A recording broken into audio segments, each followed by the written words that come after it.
Thank you. Good morning and happy opening day. I have to tell you that I have been looking forward to this very, very much, and it is just a real pleasure to be able to be here today and to welcome our faculty back to campus. And I have to say there are quite a few empty seats in the front and toward the middle, and I'm pretty sure that even law enforcement could sit in those seats. There's opportunity if you are interested. I am so glad that you are all here today, and we do have a few distinguished guests that I want to take just a minute to recognize. First, starting with our Board of Trustees, we have our Board Chair, Dr. Barbara George. Trustee, Mr. Pat Mullen.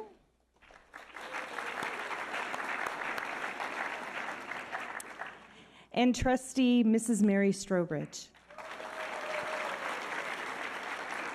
Thank you for being here. We also have two of our President Emeriti joining us. I'd like to recognize Dr. Marie Rosenwasser.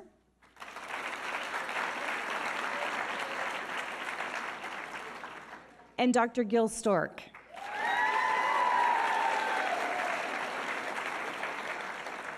That was indeed a warm welcome. Thank you so much. And now I'd like to invite the vice presidents to the stage, and they are going to be introducing our new employees. So we're going to start with our Assistant Superintendent and Vice President of Administrative Services, Mr. Dan Troy.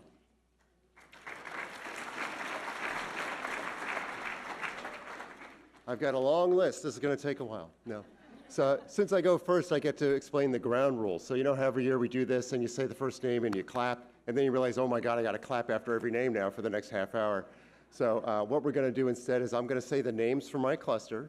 When I say your name, stand up and stay standing. And when we're done with all the names of my cluster, then we'll give one big rapturous, thunderous, cathartic round of applause to those people, okay? So that's how we're going to do it. So our first new employee that we're going to welcome is as a technology trainer and user support from IT. It's Carrie Buell. So Carrie, stand up. That's right. Good job. Nobody applauded. You're going to save your applause. All right. It's opening day and you're already getting it. This is terrific. We have another employee from IT and network administrator, Ronald Patrick. Ronald, if you're here, stand up. I don't see Ronald. Okay. And the last one for my cluster is a skilled maintenance plumber, and I know you're going to want to applaud there, otherwise you're last in line if you have plumbing issues. Mr. Roy Pierce. Is Roy here? No? Okay. Well, that's all I have for my cluster, so let's give him a big round of applause. And great, welcome. And now we'll bring up Melissa Richerson from HR.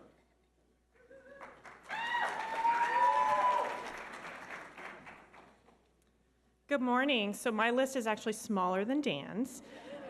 We are very pleased to introduce Cinda Bitts, our new payroll specialist, and Brianna Whitmore, our human resources assistant.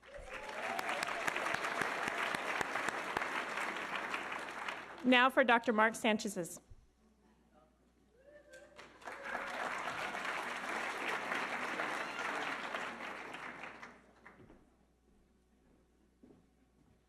Good morning, everyone. Welcome back. I'd like to introduce the new team members for Student Services, starting with Jennifer Donaldson, our new Director of DSPS.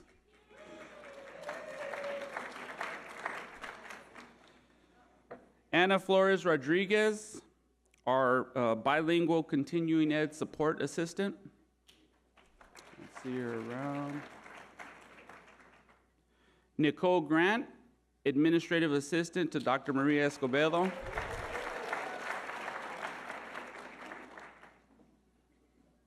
Donna Howard, our new Student Support Resolution Coordinator.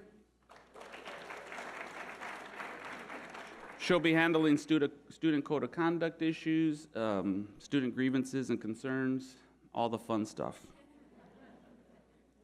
Nicole Johnson, our Interim Health Services Coordinator.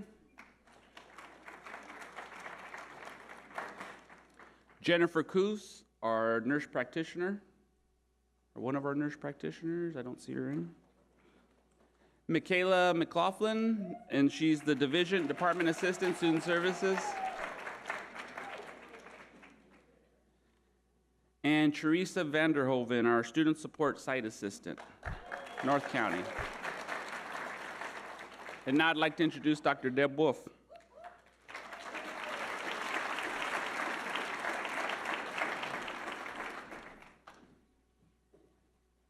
Good morning and welcome back. Mine's a little bit longer, and I'm going to ask you to stand and let's go back to no clapping because you're going to be clapping a lot, little claps. So let's do one major clap here. Okay, from Social Sciences, Ryan Allens. Thank you. Oh, someone listen. From Performing Arts, Brian Aldahaf. From English, Eric Atkinson. All right, follow the rules.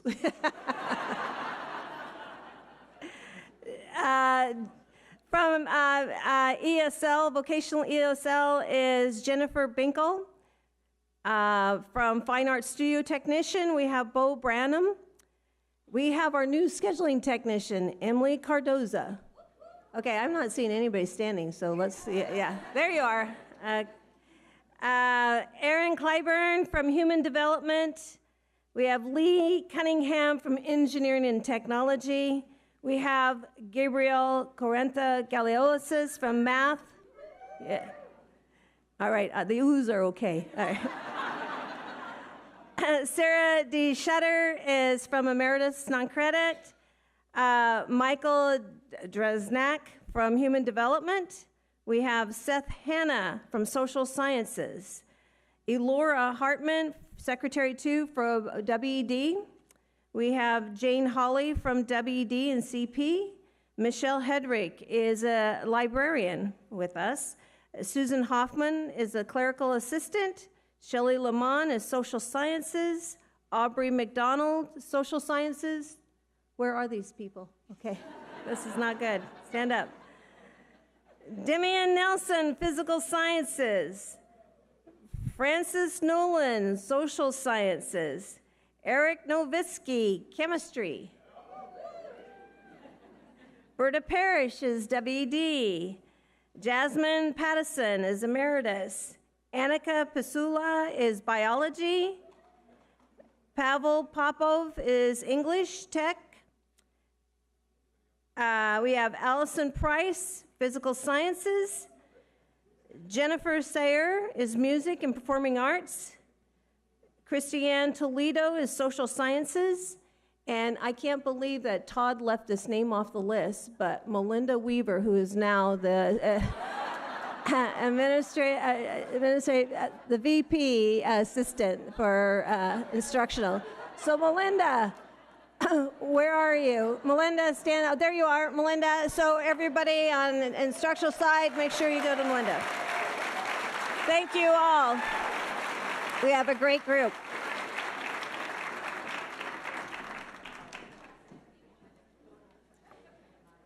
We also have a number of employees who are in new positions since the last opening day, and I would like everyone who has transitioned from one role to another to please stand.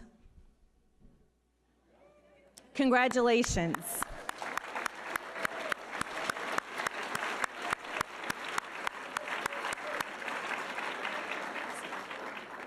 Thank you. So I have to tell you, this is a little bit awkward.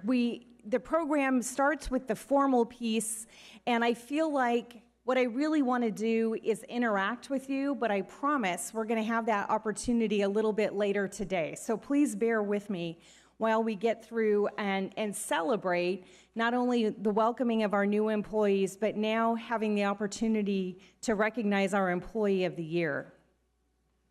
The Employee of the Year awards recognize an individual academic, classified, and management employee who has promoted and or supported student learning and or institutional effectiveness outcomes and or institutional effectiveness goals, objectives, and demonstrated the established values as stated in the district's vision, mission, and values. Other criteria that may also be considered are the employee's dedication, loyalty, and enthusiasm to his or her job at the college. Enthusiasm and willingness for assisting others and maintaining cooperative relationships with faculty, staff, and students, and showing initiative in achieving continuous quality improvement. Recipients also receive a $500 stipend in recognition of their award. For the Academic Employee of the Year, this individual is an invaluable asset to the college and especially the North County campus. They display exuberance for ensuring students have a stellar learning experience. They actively participate in creating an environment for student success, not only in the classroom, but throughout campus, often personally walking current and potential students to student services, ensuring that they receive the assistance they need. They take their classes on tours to ensure that students know what services are available to them and how it can promote their success. They maintain professionalism while still being committed to providing a fun and engaging college culture. They created, promoted, and provided free seminars to the local community on how to start and grow a business in partnership with PG&E. This individual displays a passion for education, student success, and students' personal and professional development.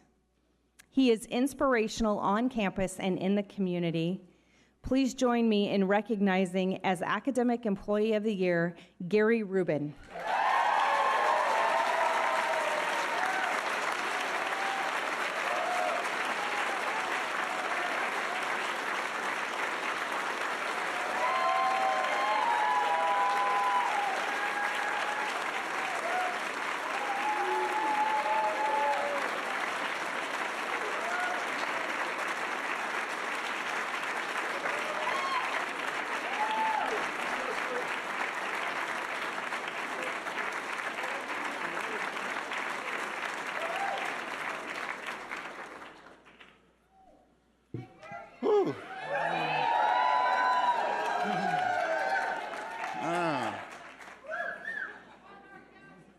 I'm surprised. I'm surprised. Thank you. Thank you. It's good work. I love coming into the classroom. I love working with people and giving service. And it's just, it's a joy to be able to give service, primarily to students, also to colleagues, and the community. And I wake up, I have joy coming to work, and I have joy working with people and helping people. It's a good profession. Thank you.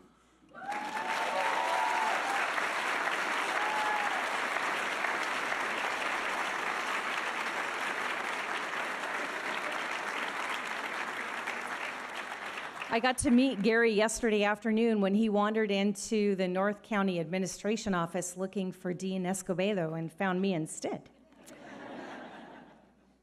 Our Classified Employee of the Year goes above and beyond to help students not only navigate through the mathematics division, but the college in general.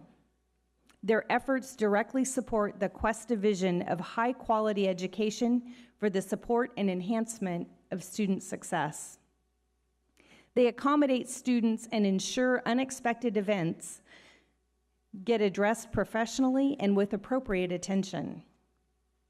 They support the division with foresight and through effective time management. They create a kind, welcoming, and supportive environment. They face challenges head-on and possess solid problem-solving skills. They provide amazing support to the campus, keeping everyone connected. They do their work with efficiency, a smile, and an excellent attitude. The Classified Employee of the Year is the Division Assistant in Mathematics, Denise McDonough.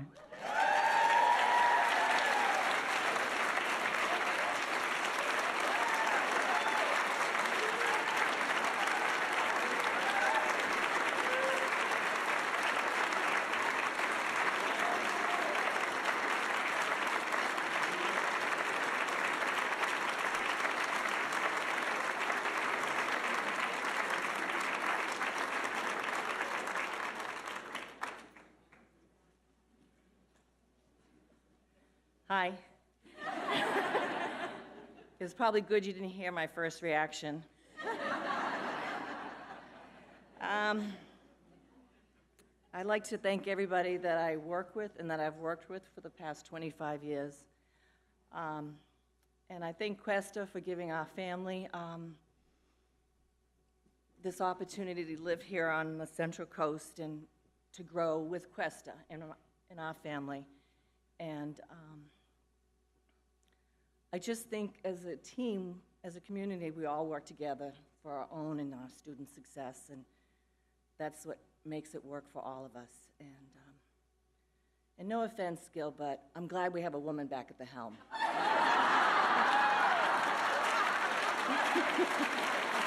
Oh.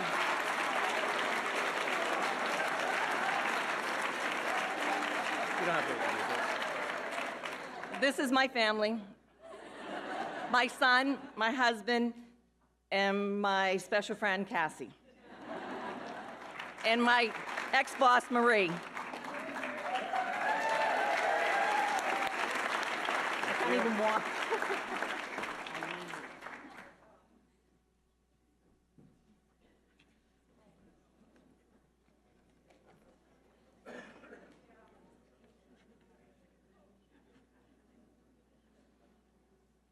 The Management Senate Employee of the Year exhibits professionalism and compassion through a people-first style, creating a safe and welcoming environment for students and employees. They are a significant contributor and is the primary instructor for Campus Safety 101. These presentations have reached over 350 staff members at the college to date.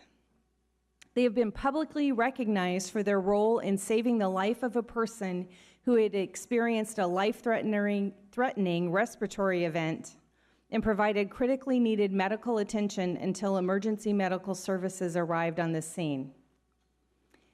They have been critical to the acquisition and implementation of grants to add 8 automated external defibrillators on San Luis and North County campuses, as well as the addition of trauma response kits, improving the quality of care available to students, employees, and visitors to our campuses. He provides knowledgeable advice and valued expertise on campus policing issues, provides leadership and sound judgment for the department. You probably have figured this one out, but please join me in recognizing the Management Senate Employee of the Year, Sergeant of the Cuesta Police Department, Jason Hopkins.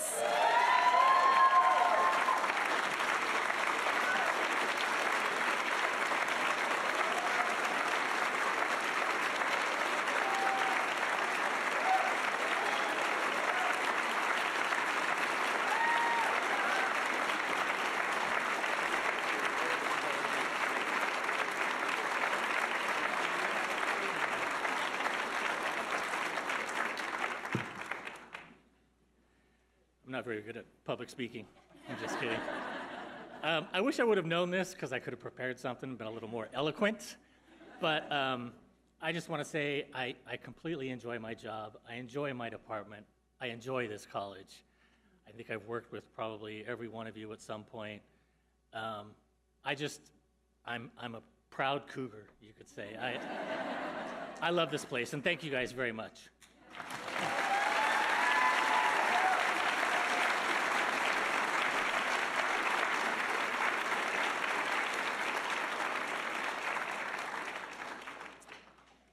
We're moving on to the Dr. Marie E. Rosenwasser President's Leadership Award. This award is reserved at the sole discretion of the Superintendent President for any employee who uses leadership skills to tackle a problem, who takes some risk, is patient and persistent, and achieves a result that brings institutional change. This was Dr. Gil Stork's last opportunity to select the recipient of this award. A leader recognizes the need, analyzes the problem, finds resources, plans solutions, and acts. Dr. Rosenwasser created the President's Leadership Award in 2003, and it was renamed in her honor in 2010. Recipients also receive a $500 stipend.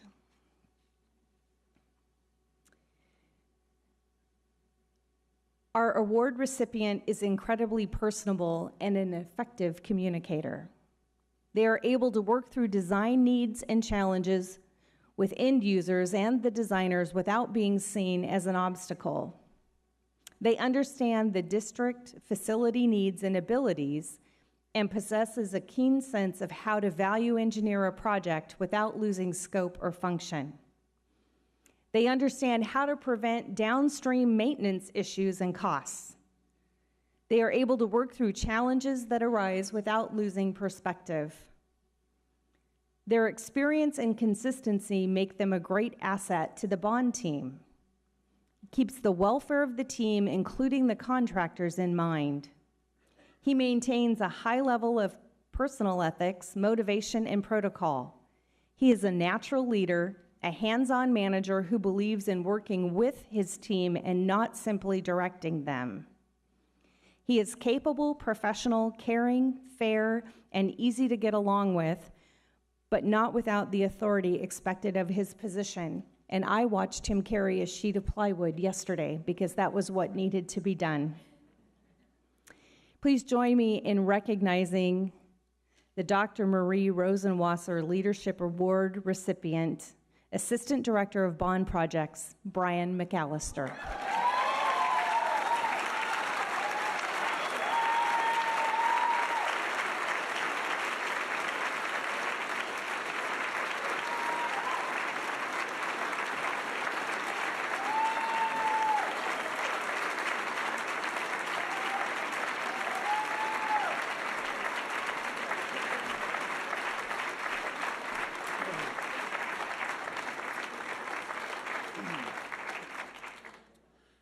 Wow, I was not expecting this at all. Now I know why Terry probably kind of set me up a little bit this morning and saying I needed to be here to back up Vice President Troy.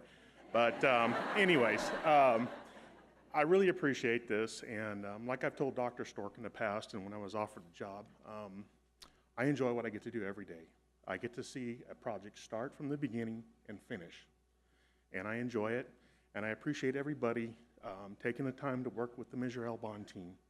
And we have a lot of projects coming up. We're going to get through a lot of different areas, but I really enjoy what I get to do every day. I enjoy coming to work, and I appreciate everybody's backing and support.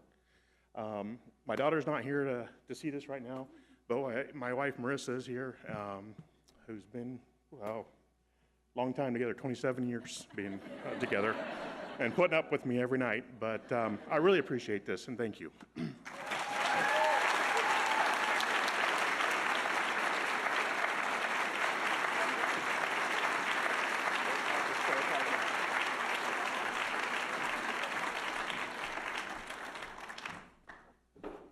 Now I'd like to introduce Sherry Moore, the Division Chair for Applied Behavioral Science, who will present the Peter and M. May Award for Faculty Excellence. Thank you.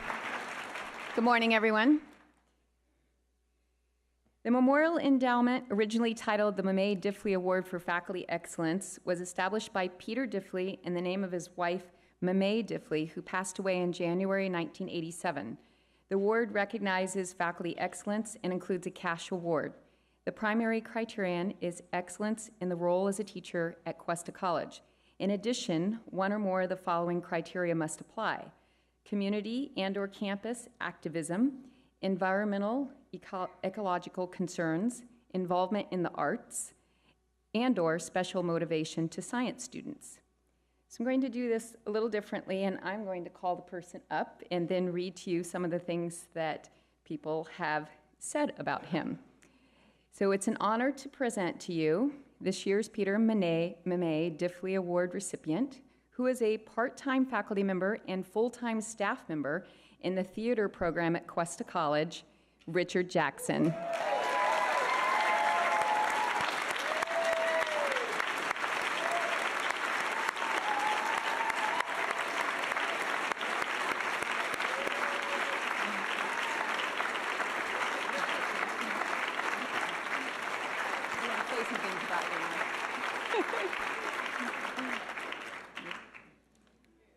So here are some things that have been said about you, Richard.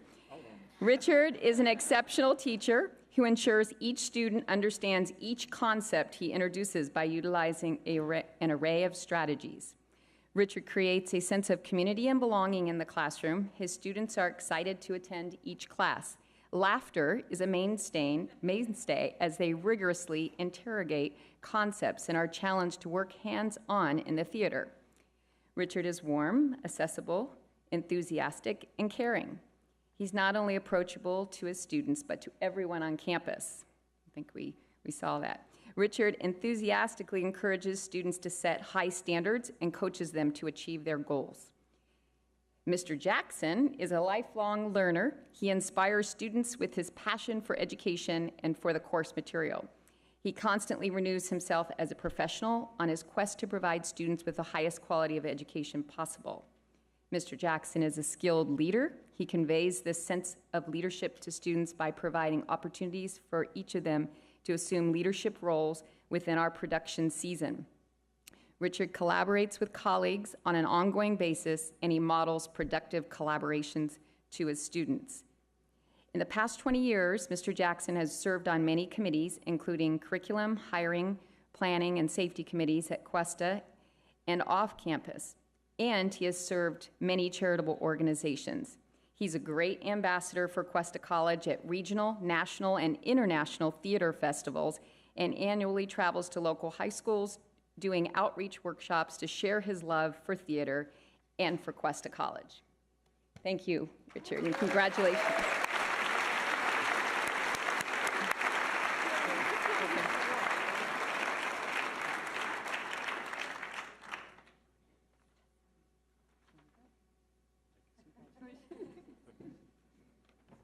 Thank Go you. ahead. Oh, you can give a speech. You want to give a speech? I mean, really.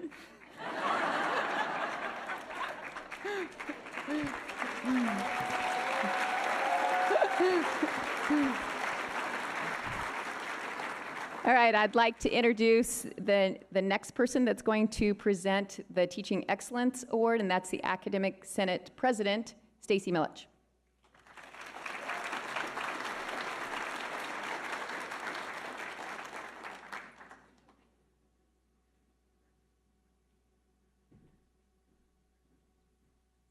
Good morning.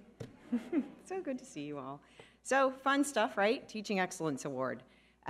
This award focus, as you probably have guessed by the title, is on outstanding teaching. Its purpose, recognizing faculty who show leadership in course organization and presentation while keeping current with educational methodology. I personally like the guessing game, so I'm going to do that again. So I'm going to ask you guys to do it kind of like we did last year, which is I'm going to read the hints and hold your guesses till the very end, and then we can all shout out in unison the name that we believe is the recipient of this year's award. All right? And if we get it wrong, I'll correct you. We won't change the award winner based on your feedback. All right, so this individual, and again, I'm going to try to keep it gender neutral, but I'm horrible at that, so we'll see, is described by this person's students in this way. This person cares so much. By far the most passionate teacher I have ever had. Lectures are so lively and loud. That's a hint. We know who it's not. They're very quiet, soft-spoken, right?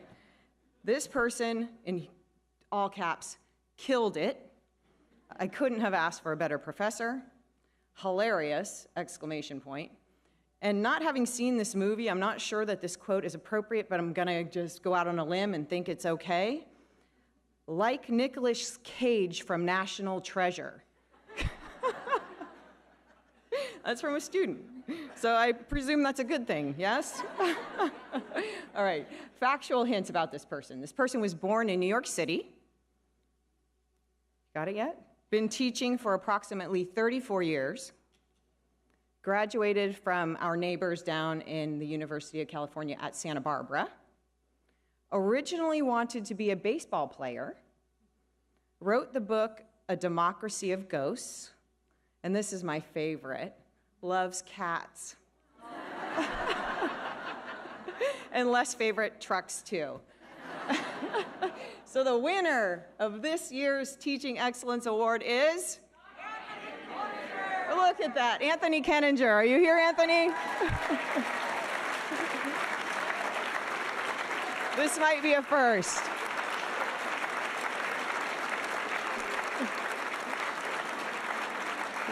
Well, how about somebody from social science come and receive the award in absentia for him? Poor Anthony. Anybody? Any volunteers? Thank you, Lisa.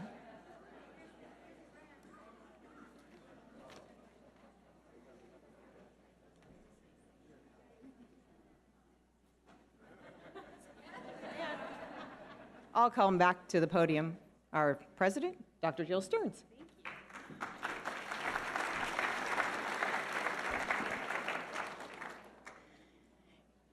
So in both the June and July Board of Trustees meetings, naming opportunities were presented for consideration, and they were all approved. And I'd like to share with you today that the Charles and Lita DeVica Learning Resource Center has been named. This is in honor of the $8 million estate gift, which launched the Cuesta College Promise Scholarship, making the first year of college fee-free at Cuesta. The DeVica family trustees were not originally in agreement on an appropriate recognition when the gift was originally realized in 2013. However, they have decided that the college may recognize the couple in perpetuity with a naming opportunity.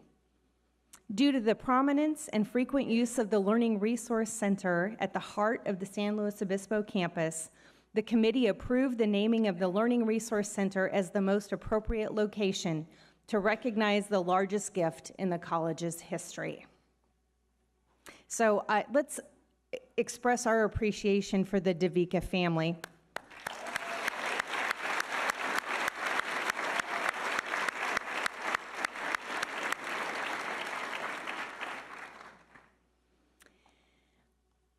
We also are launching the Harold J. Miosi Cultural and Performing Arts Center to honor a gift of $1.5 million, supporting the Harold J. Miosi Gallery and the Cultural and Performing Arts Center, or CPAC.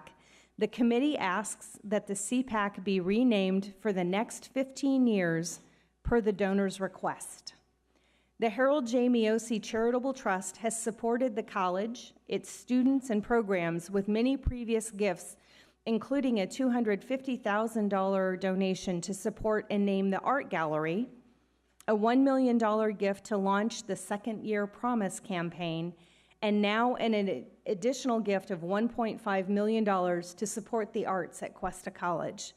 The request for a naming with a sunset date of 2033 is unusual, but a growing number of donors are thinking of legacies and fundraising opportunities with expiring naming rights. Let's celebrate together the Harold J. Miosi Cultural and Performing Arts Center.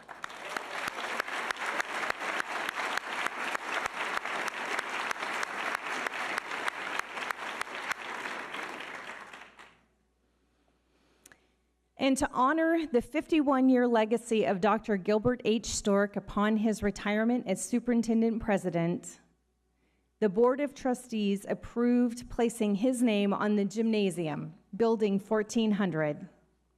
The district recognizes the depth and breadth of the work of Dr. Gilbert H. Stork and his unique contributions supporting student success, which began in the athletic department and extended over half a century in several instructional and administrative areas. Let's celebrate the naming of the Dr. Gilbert H. Stork Gymnasium on the San Luis Obispo campus.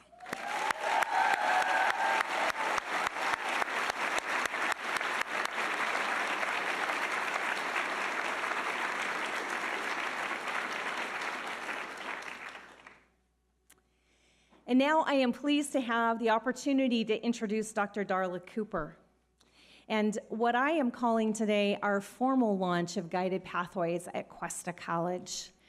I have already seen so many Guided Pathways practices already being in place here, but we have a real opportunity to formally adopt the framework and the broad thinking that Guided Pathways will bring, and today we are really kicking that off. After serving the past several years as the Director of Research and Evaluation for the Research and Planning Group for the California Community Colleges, or what we know and love as the RP Group, she was recently selected to serve as the Executive Director. Dr. Cooper has worked in the California Community College system for almost 20 years, including as Institutional Research Director at Santa Barbara City College, Oxnard College, and Ohlone College. She also led Student Support Redefined, a landmark research project that examined what supports student success, and she has presented this work at various venues across the state. Dr. Cooper served as one of the coaches for the American Association of Community Colleges Pathways Project and is on the advisory committee for the California Guided Pathways Project, and is currently co-directing a research study funded by the College Futures Foundation that will examine what happens with students who appear ready to transfer but do not. Dr. Cooper holds a BA in psychology from the University of California, San Diego, and an MS in EDD from the University of Southern California. I appreciate that Dr. Cooper is no longer at a single college, but instead is holding a role where she provides an incredible opportunity to engage with all of the California community colleges, and I really appreciate the work that you are doing and the support you provide us. Dr. Darla Cooper.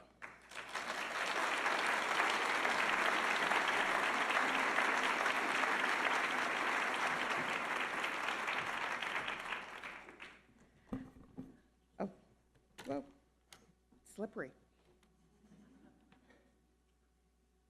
Is this the clicker? Thank you. Okay.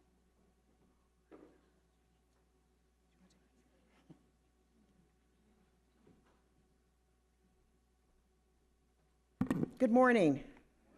Hi. So I always have to recognize my fellow researchers. It's like part of our code that, that we must recognize each other. Thank you so much for this opportunity to come and share with such a, I'm gonna have to be on a pivot here. I'm gonna have to make sure that I don't ignore one side or the other of today. I had the wonderful opportunity to come here and get to talk to your students and to get to know your campus through them. And so what I'm sharing with you today is what I heard from your students through focus groups. So let's get it started. In case you don't know who the RP Group is, we are a nonprofit organization, and while we work very closely with the Chancellor's Office, we are not a part of the Chancellor's Office. We are independent. We are the professional organization for researchers and planners throughout the state, and we conduct research, such as what I'm going to share with you today. We do evaluation, we do technical assistance, we do a lot. So I invite you to check us out. If you maybe heard a couple of my colleagues were here about a year or so ago and presented on Student Support Redefined, the 6 success factors. If you've ever been to the Student Success Conference that happens every October, if anybody has been here long enough to remember the Poppy Copy, anybody? Yeah, a few people remember that. Okay. So anyway, we've been around and we're a little busy. Okay. So I'm going to talk to you about this student perspectives research, i.e. focus groups, okay? So I'm going to tell you how we got, where we started, how we got here, and I'm going to give you just a very brief overview of Guided Pathways because that's in the context in which I'm going to present the results today. Okay, so why did we do this and how did we do this? So the why is, this is qualitative research, right? It is there to supplement, in this case, quantitative research looking at your students and their success and their experience. Okay, so it's there to complement and supplement that information. We were looking at it because of the movement towards Guided Pathways to see what could we find out from students that would be very helpful as you move into that endeavor. And then just really to hear student voices, right? And because I know a lot of you work directly with students, some of you don't, but again, you're only probably talking to a certain group of students, right? They may be the ones that are taking your classes, the ones that come into your offices. So this hopefully gives you some insights into students that you may not come in contact with. through your work. So we did 14 focus groups. I say we, that's like a royal we. I did I, by myself, did 14 focus groups and was able to talk to 134 students. They lasted about an hour. I was here for 2 days in February, came back for an additional day in April, and you gave them, you gave them incentives to make, one, to get them to come, but also just to thank them, to appreciate them taking their time. Our students are very busy. They have a lot going on, and so I had one student bring her child to the focus group, a small baby. He was really good and so cute. And I was getting very distracted doing the focus groups because I was like, hi, so you can't, and I know when I look back at the transcript, there's these little, like weird kind of things where you're going, what is that? And I'm like, oh, that's me talking to the baby, that's right. Okay, so 10 of these groups held here on this campus. I did go up to North County. That was also a wonderful experience, great students. So you weren't left out. North County wasn't left out, woo! And I also went down to New Tech High School to talk to the dual enrollment students. So I did talk to a pretty wide range of students. And then we wanted to target students who were at different places in their journey. So let me tell you about that. So I don't know how many of you are familiar with completion by design. It's basically recognized that students are on a continuum. And they have these...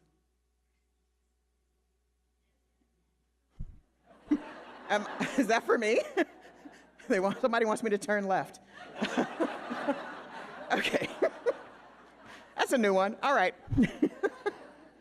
Okay, so it recognizes that students, connection is kind of before they get here. It's like a lot of your high school programs, adult school, non-credit, things like that, to where you're making those connections with students about college and about your college in particular.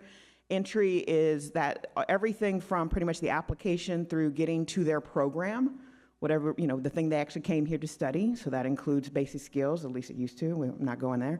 So some of you know what I'm talking about.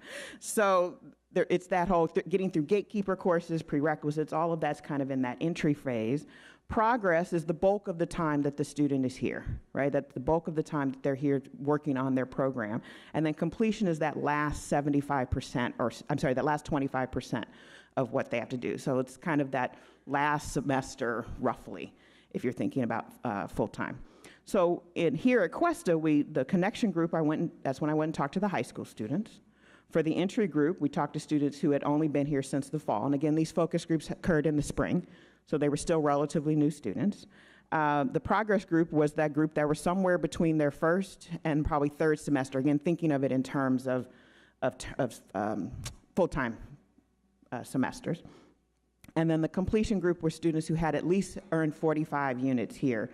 And several of the students actually in that group had already graduated, and they were still either hanging around or still taking some classes.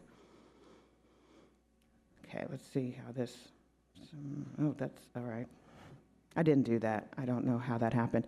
Okay, so these were the different groups. So again, we did kind of a cross-section of those 4 stages and these different groups of students. So I won't read this list to you. I'll give you a second to look at all the different students that we targeted. Okay? Good.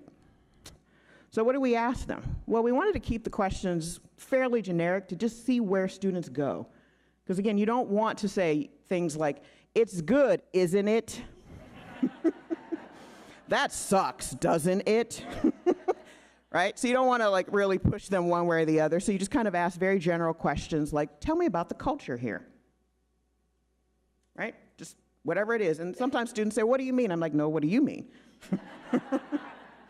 And I let them define it. I think that's really important. We ask them, what kind of challenges do you have? And every now and then, what kind of challenges? No, you tell me what kind of challenges.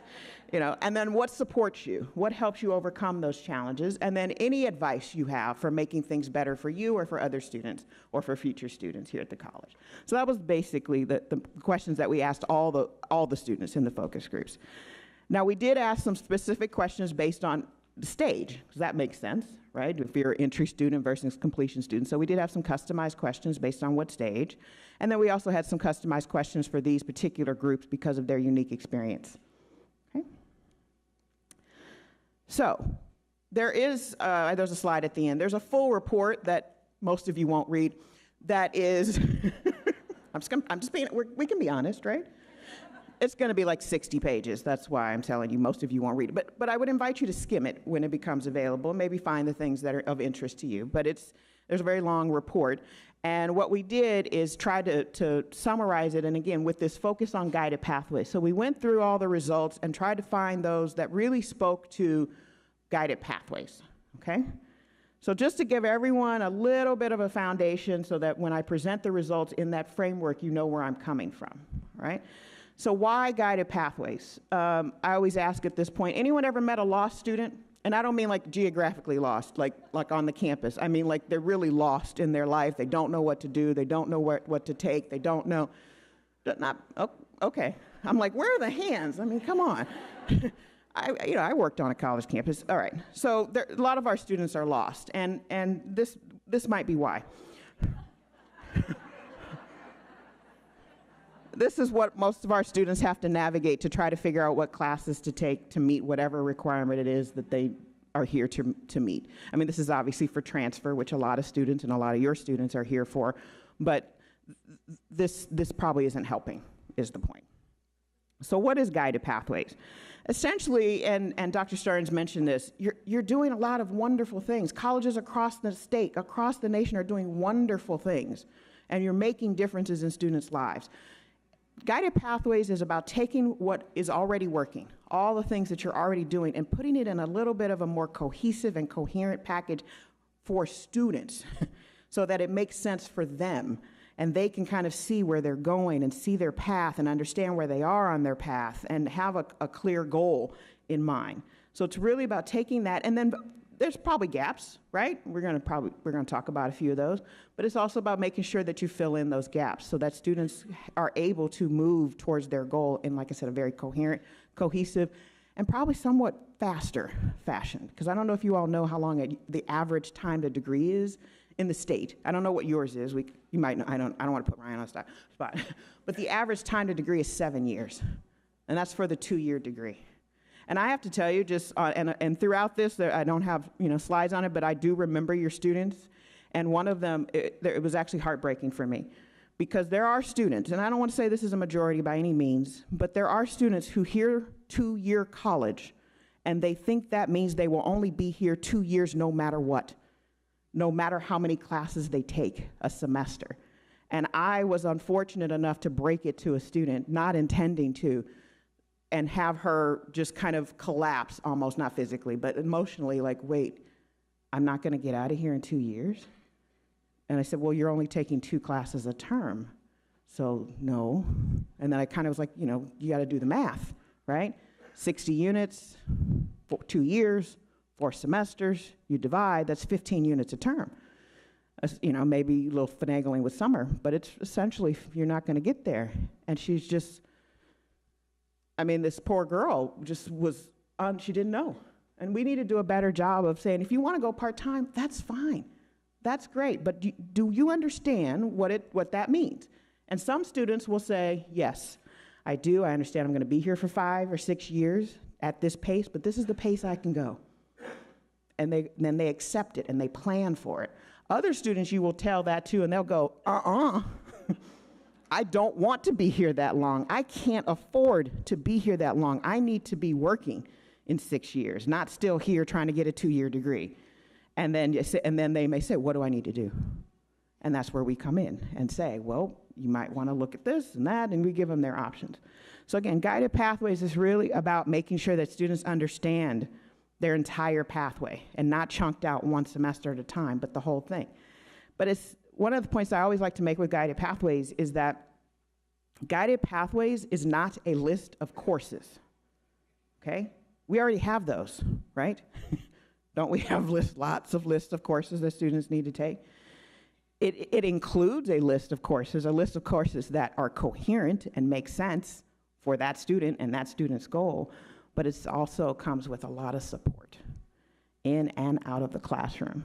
So it's all of these things that are, and this is, I know, tiny and hard to read, but it talks about having those aligned courses that really are Are we preparing students the best we can for whatever their next step is after they leave us? Are we really preparing them the best we can to be successful at that transfer institution, to be successful in that job, in that career? Because again, think about it this way. Transfer is our end goal, right? We get them to transfer. We get points now if we get students to transfer, right? Is that the student's end goal? Do they go, well, I transferred, I'm done? No, they have other goals in mind. So we need to be thinking beyond our goals and really focusing on their goals. Why are they here? How are we helping them? And again, are we preparing them best we can for that next step so they can be truly successful, or as successful as they possibly can? It talks about being more proactive with advising, and you're going to hear that from your students. They want more. They want more. Sorry, that's spoiler alert. They want more. It includes early alert system, it includes tutoring, supplemental instruction, a lot of the things that students need to be able, but it includes financial aid, it includes programs like EOPS, it includes, well, I could get that every time, DSPS, Prente, Umoja, all of those things, all of that is part of supporting the student through. So it's not just the courses, it's everything a student needs to be successful, everything. You may or may not be familiar with the 4 pillars. These, I'm going to tell you what these are very quickly, and this is the context, this is the structure in which I'm going to present your results from your students, okay? So very quickly, first pillar is about clarifying the paths. You've got to make the paths through your institution for students. You got to make that clear for them. Once you build these paths, you have to make sure students get on the path that's right for them, right? And again, when we need to think about paths, there's not one path and all students are going to follow it, but these are general pathways through the college, and there's going to be deviations, right, based on individual students and their whatever they've got going on in their lives, but they need to have at least some kind of a clear idea of this is where I'm going with this, and where I can deviate and where I can't, kind of things. So again, you build the path, then you help students find their way to the right path, then you've got to keep them on their path, right? Doesn't do any good to get them there and then go, okay, good luck.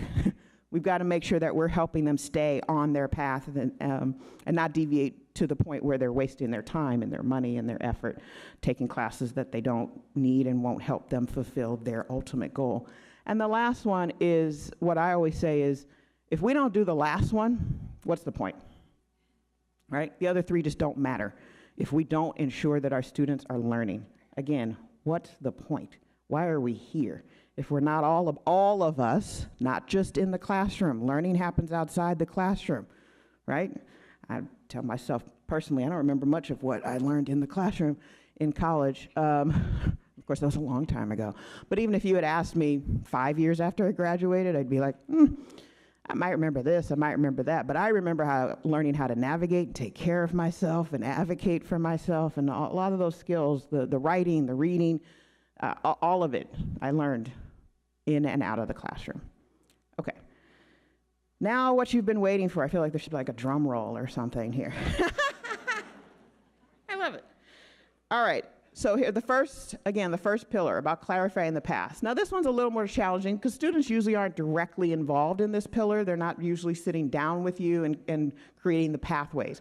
Although I would encourage you, as you create program maps, as you create pathways through your college, don't finish them and then show them to students. Show them your draft.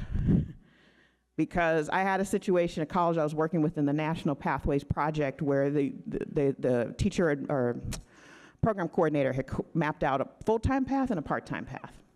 She showed the part-time path to her students and they said, what? It was something like 5 to 7 years to finish an AA degree. Taking like 2 classes a semester. And the students looked at that and said, no, you can't tell us to do that. You need to tell us to do more. And so she changed it from about 6 units a term to 10 units a term. So students, if they have those options, they can make decisions that are right for them. There will still always be students who can only take 2 classes a semester. But if they know what that means, then they can have that acceptance. Right? And they know, okay, this is how long it's going to take, and I can plan my life accordingly. But again, we're depriving students of the option to say, oh, if I just took one more class a semester, I would cut off a year, 2 years. Okay, I think I'll figure it out. That's more important to me. So letting students make those choices. Anyway, so we didn't have a lot of students, a lot of the questions that we were asking didn't relate directly to about clarifying the path. So what we looked at instead was that pre-attendance, right? So we looked at well, why do students come here in the first place, right? Why did they choose Cuesta? And what's that experience like? So what we learned was, affordability. Shouldn't be a big surprise. It's a pretty common answer across California community colleges. Lots of mentions of the Promise program. That there was several of the high school students I talked to said that was the main reason why they were coming to Cuesta, was to save that money and to get that first year of education free. Students are aware of the transfer opportunities, what it means to come to Cuesta and how that sets you up, for transfer. A lot of them want to stay close to home. So that would be another good reason for choosing Cuesta. And the educational quality. And so the quote I'm going to share speaks to that. They also appreciated, both the students who were in high school and the ones who had come from your high schools, they appreciate the outreach programs. They appreciate I guess there's a bus that comes and picks them up and brings them here. Something, does that ring a bell to anybody? So they appreciate that, and there even one student said, you guys should figure out a way to provide that same level of service to students who don't come from the local high schools, because they could see the disparity of what an advantage it was for them. But there were several students who weren't from the area, and you could see them even in the focus group going, you got to do what? Oh, man, just because they didn't come from the area. So I have some quotes to share with you from your students. Okay, these are direct quotes. These are your student voices. And so for some of them, I have a lot of them, but for some of them, I think it's more powerful to have one of you read them. So my new partner, Quay, has a microphone. So I'm going to ask for a volunteer to read this quote.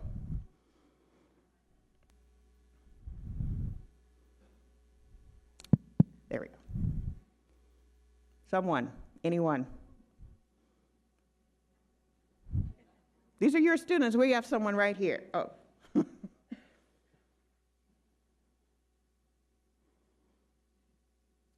Okay, sorry, is this on? Okay, so the quote says, I was looking into going to Cuesta because of the free year of college to get my general education out of the way, and also because I talked with one of my teachers, and he went to Cuesta in Cal Poly, and he said the teachers were basically the same quality at both institutions. So I thought it would be better if I just got the general education out of the way without paying for it. That's one of your students, right? Here's a quote about the high schools. This one I'll just read very quickly. Whether you're going for an AA or for transfer, whatever your goal was, I think Cuesta made it pretty easy to understand what you needed to do and how you needed to go about doing it. And they worked really well with my high school. I graduated from SLO High, and Cuesta and SLO High worked together very closely. There were a lot of opportunities for me to meet with my high school counselor and with representatives from Cuesta to really figure out this whole process. Okay? However, there's some inconsistent messaging that students talked about between the high school and Cuesta in particular, but even among different people who were coming to their high school from Cuesta. So this one says, when the two Cuesta counselors came, the two ladies who were helping us had different answers for our questions. So I was a little bit confused. So I don't think they were on the same page. And then also, I don't think my school counselor is on the same page as their college counselor. So it was just a little bit confusing at the start. So I think that Cuesta should talk to the high school's counselors to inform them about signing up and teach them so that they can help us better. And then also if they were on the same page. So you can tell I didn't edit these, right? Okay? So again, it's working, they like it, but they would like us to be a little bit more on the same page and have some consistent messaging about what needs to happen. Okay, so the next pillar, again, is this the part where we're helping students get on the pathway. So students want to connect to counselors earlier and more easily. Okay, they want easier access. They want counselors to make sure that they're listening to the student and taking the student's whole life into account when doing ed plans. Okay? Students need the application and registration processes to be less cumbersome and easy to navigate. And they want more career guidance from their instructors. So here's some quotes regarding that. Students want relationships with their counselors. They are tired of going to a counselor and having to start over every single time they see a new counselor with their life story, right? They want to be able to see. So what those students who had been able to establish that relationship were extremely appreciative, okay? Let's have someone read one of these. Or maybe both. There we go. Hi, Erin.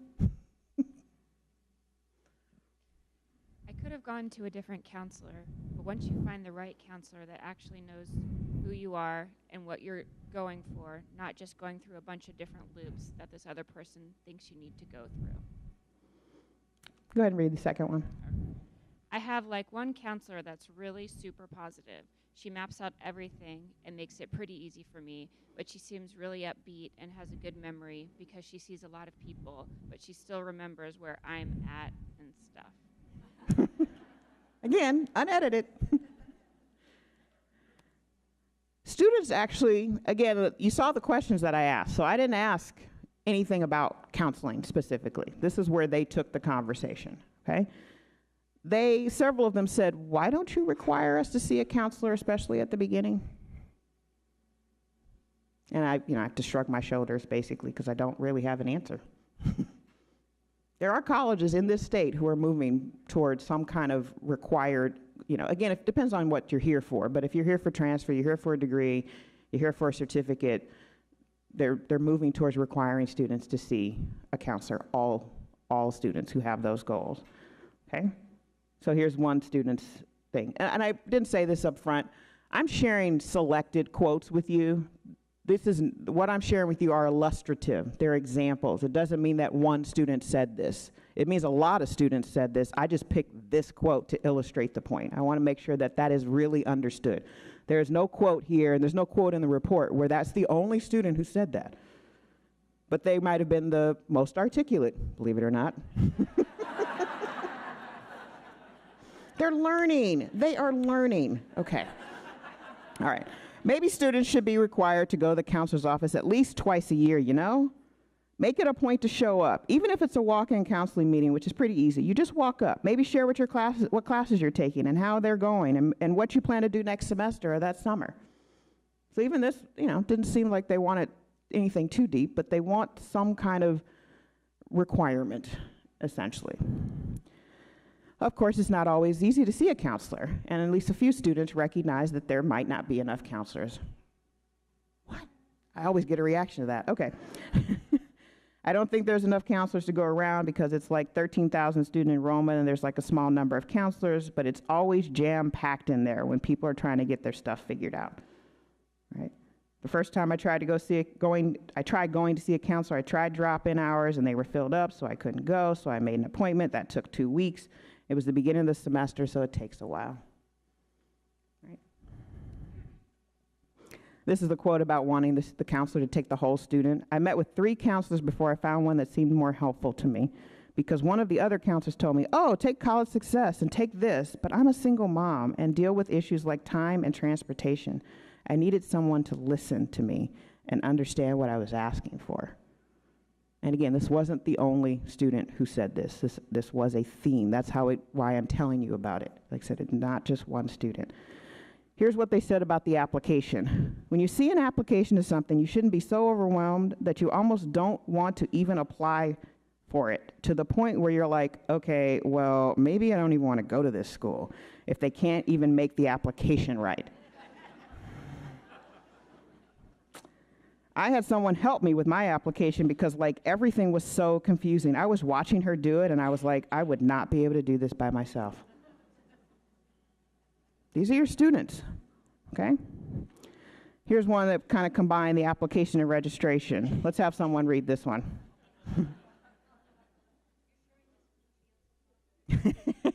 Oh, CCC apply? Yeah. You can. The application to Cuesta looks hideous and it's horrible to navigate. The navigation is super confusing and it's really kind of muddled and thrown together. So unfortunately, When you want to find out something about your classes or where you're taking, which I wanted to do last week, you have to go through all of these loops and backflips just to find it. It's really muddled together, and the links aren't clearly defined or explained, unfortunately. Okay. My Cuesta. I'm not even going to read those. They're very short. You get the gist. They're not happy with the portal. I didn't actually use the quote here. I'll let you read.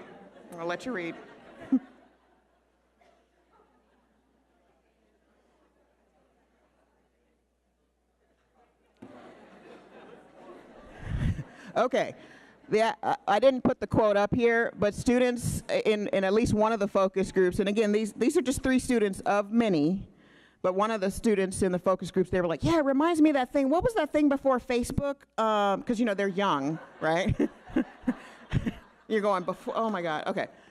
MySpace. They equated your portal to MySpace, and if you don't know what an insult that is, look it up. Okay. Here's an example of how instructional faculty have helped students with career guidance. And so that's another thing I want to point out here. The students weren't fantasizing about what they need. A lot of them had gotten these needs met. And they were saying, why can't everyone do this? Why can't everyone have this? Why just, because again, there were so many times in these focus groups, you have some group of students who are like, oh, this is great, and I like this, and this is other, and then the other half of the room is going, what are you talking about? I've never had a teacher do that for me. I don't even never heard of that program. How do I get in? I didn't know there was tutoring. All the time. So you've got kind of the haves and the have-nots. And that's one of the things Guided Pathways is trying to address, is to not have so much of that. If you've ever heard I probably shouldn't evoke his name, but the state chancellor, if you've ever heard his, he does have some good points, and he has this point that he talks about luck. And he talks about how he was lucky, he got the right teachers and he got in different programs and all of that. And his point is, student success should not be based on luck. And whether you're lucky enough to meet the right person who has the right information to get you to the right program in the right classes, every student should have the same luck, right? If we really want to improve student success, okay? So in this case, one of my professors now in my major is like, well, if you really want to get out and go get a job, you're gonna have to do internships. And he set me up with an internship. And I'm not saying everybody has to get every student an internship, but even just telling that student you should get one. Here's where you might look. Just different things. This one is, I feel like my professors have all been helpful. I go to their office hours, I talk to them about their classes and what kind of job I could get with that kind of class. And they'll usually provide me with really good advice. And other help like, oh, at this university you can expect this, and in this field you can expect this type of job. So like I said, they're looking to your expertise. I mean, you come from these fields. Who would know better than you? And it's not reasonable to expect our counselors to know everything and have any real deep knowledge across the wide variety of programs and careers that are available. So instructional faculty, their students are looking to you to provide them with some of those insights. Okay, helping students stay on the path. Students want all faculty to be well versed in using Canvas. I know. I'm going to give you some quotes on that one, all right? Students need help from the college and in particular instructional faculty to build community and give them that greater sense of connection. Students talked every single focus group when we brought up culture, they talked in terms of how hard it is to make friends at this place. They talked about how quiet it is. Everybody walks with their head down. There's nowhere for students to gather. There's no way to meet students. There's no way to meet students who are similar to you, whether that's an interest or culture or whatever it is. There's just nothing here for students to bond with each other except in class. And the students there was one focus group where we had a group of nursing students in it and then lots of students from other majors. And the students from other majors were kind of complaining about how hard it is to make friends, and I can't meet students who are like me. I'm taking like all these GE classes, and they're not on the same path as me. They're not at the same point in their journey. It's just really hard. And the nursing students go, well, I've got friends, and you know what I mean? They're like, I'm in a cohort. We're all taking the same classes together, and we're studying outside of class, and so, yeah. And then, of course, the other students are like, what? How do I get in one of these cohort things? You know, how do I get with a group of students who are moving in the same direction, same goals, same interests? How do I do that? And of course, you know, I'm like, I don't work here. I just, I didn't say that. Anyway, but that's what they're saying. But again, we saw a lot of this where we've got this haves and have-nots, right? In this case, the nursing students have what these other students want, right? They want some kind of cohorting, and it doesn't have to be in classes. There's lots of different ways to group students, okay? And then another thing, and especially came up with our completion group. This is our group that had 45 units or more, how much difficulty they were having getting those last classes that they need to transfer to get their AA degree. They just were very frustrated and having to take units they don't need, spend money they don't have, take time they don't want, just to keep going so they can get that last class or those last couple of classes. So I've got some quotes to share with you. Okay, so I'm not going to read these, but basically what it boils down to for students, and again, this came up over and over and over again, and why they want you all to use Canvas is the grade tracking, the progress tracking. That's what they want. This is a main tenet of guided pathways. Students need to know where they stand in their classes at all times, not just after a test, not just after this, but they want to be able to see where they are. So in these cases, the ones where the teachers were using Canvas, they were like, I love it. It's awesome. I know exactly where I stand in this class. And they really love that predictor tool. I'm not sure what it's called, where you can kind of plug in, if I get this grade on this next test, what will my grade be? They love that. And they use it as a motivator in a lot of cases, but they also use it as a stress reliever. So I had one student say, you know, it was really relieving to know that I could actually bomb that test and still get a B in this class. I know you don't want to hear that, but this is how students think. But what the way she said, and of course I, as a responsible educator, said, but you're not going to, right? That's one time where I did pull the whole, like, you're right. And she said, no, of course not. That's not what I'm doing. But it relieved the pressure on me to know that I didn't have to ace this test to keep my grade where it was. And then there were the ones who used it to motivate them, you know, to where it's like, oh, if I just get a B on this, I can raise my grade. So they're using these tools to self-manage, right? To figure out, okay, this is what I want to do. But students just want to know where they stand. They just want to know where they stand, and they love that Canvas allows them to do that. And the students who have a mixed, where some of their teachers are using Canvas and some aren't, is very frustrating for them, because now they can't look at their whole schedule and figure out how they're doing across the board. They only know how they're doing in some of their classes, but not all their classes. So that's what they had to say about Canvas. Here's a quote about difficulty making friends. Let's have someone read this one, please. There's someone in the back.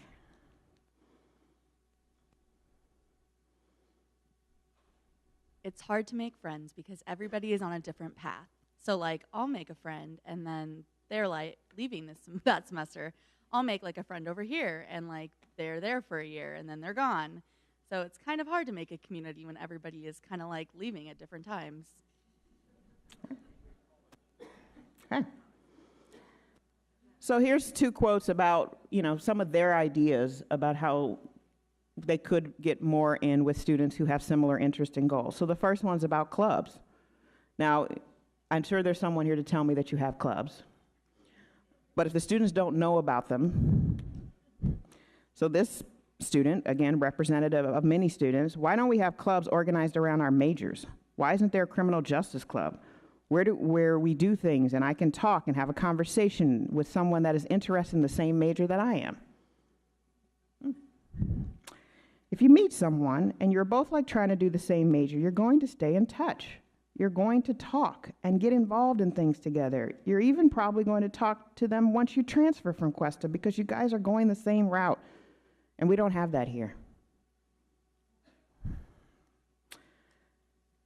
Students had talked a lot about being able to connect with students in their classes, because every student has a class, right? At least one.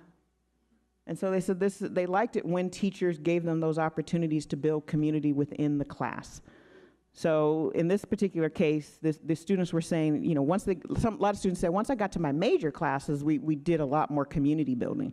But that means that they were doing a bunch of GE classes where there was no community building. So they've been here for however long, taking those classes and not making any friends until they get into their major classes. Is that what we want? I hope not. So this one, I would say now, in my major classes, there's more potential for me to make connection with other students. I'm in my major, I'm done with the general ed, and we do a lot of stuff in groups, and we go out and we do activities now, and so we're always working together. And so we always see each other a lot. There's one about the students. Again, there was a lot of students who were having problems getting the classes they need. Some of the courses for the AA and like management and business, you can go a whole year and not see that course. I'm only taking one class a semester right now because I do work full time and because of the availability issues with my work hours and lack of distance ed options. When you get down to the last few classes that you need, they're just not offered. All right, last one, ensuring students are learning. Students want their instructors to expand their teaching styles to accommodate students' different learning needs. Students need more tutoring. They want expanded hours. They want more tutors in different areas. So just a few quotes on this. So students want, I just characterize this as multiple avenues to learning, that recognizing that not everyone learns from a lecture. They're just not able to. I always feel like a hypocrite because I'm literally standing here lecturing at you right now. And I know that some of you are not learning. Because that's just how we are as humans. Sorry. So let's have someone read this one.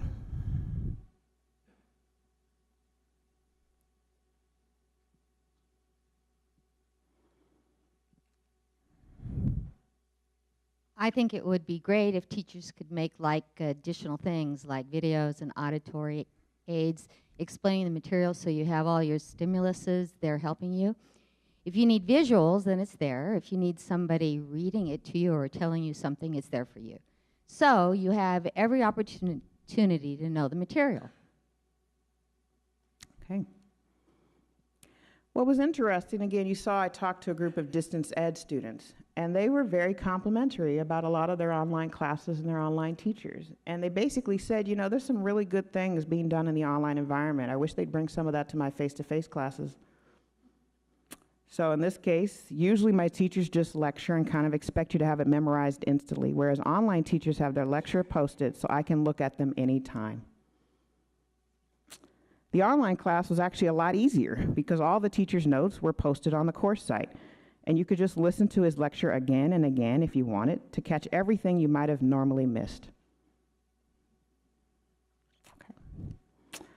And here's the piece about the tutoring. They basically want, they've highlighted in these particular cases pre-stats, that there aren't enough tutors there. Anatomy was the other one in the anatomy lab, and then advanced tutoring was the, advanced Spanish. They were saying that there weren't enough. So there's certain subjects that it's hard, and I know it's hard to get tutors. That's why you don't have them.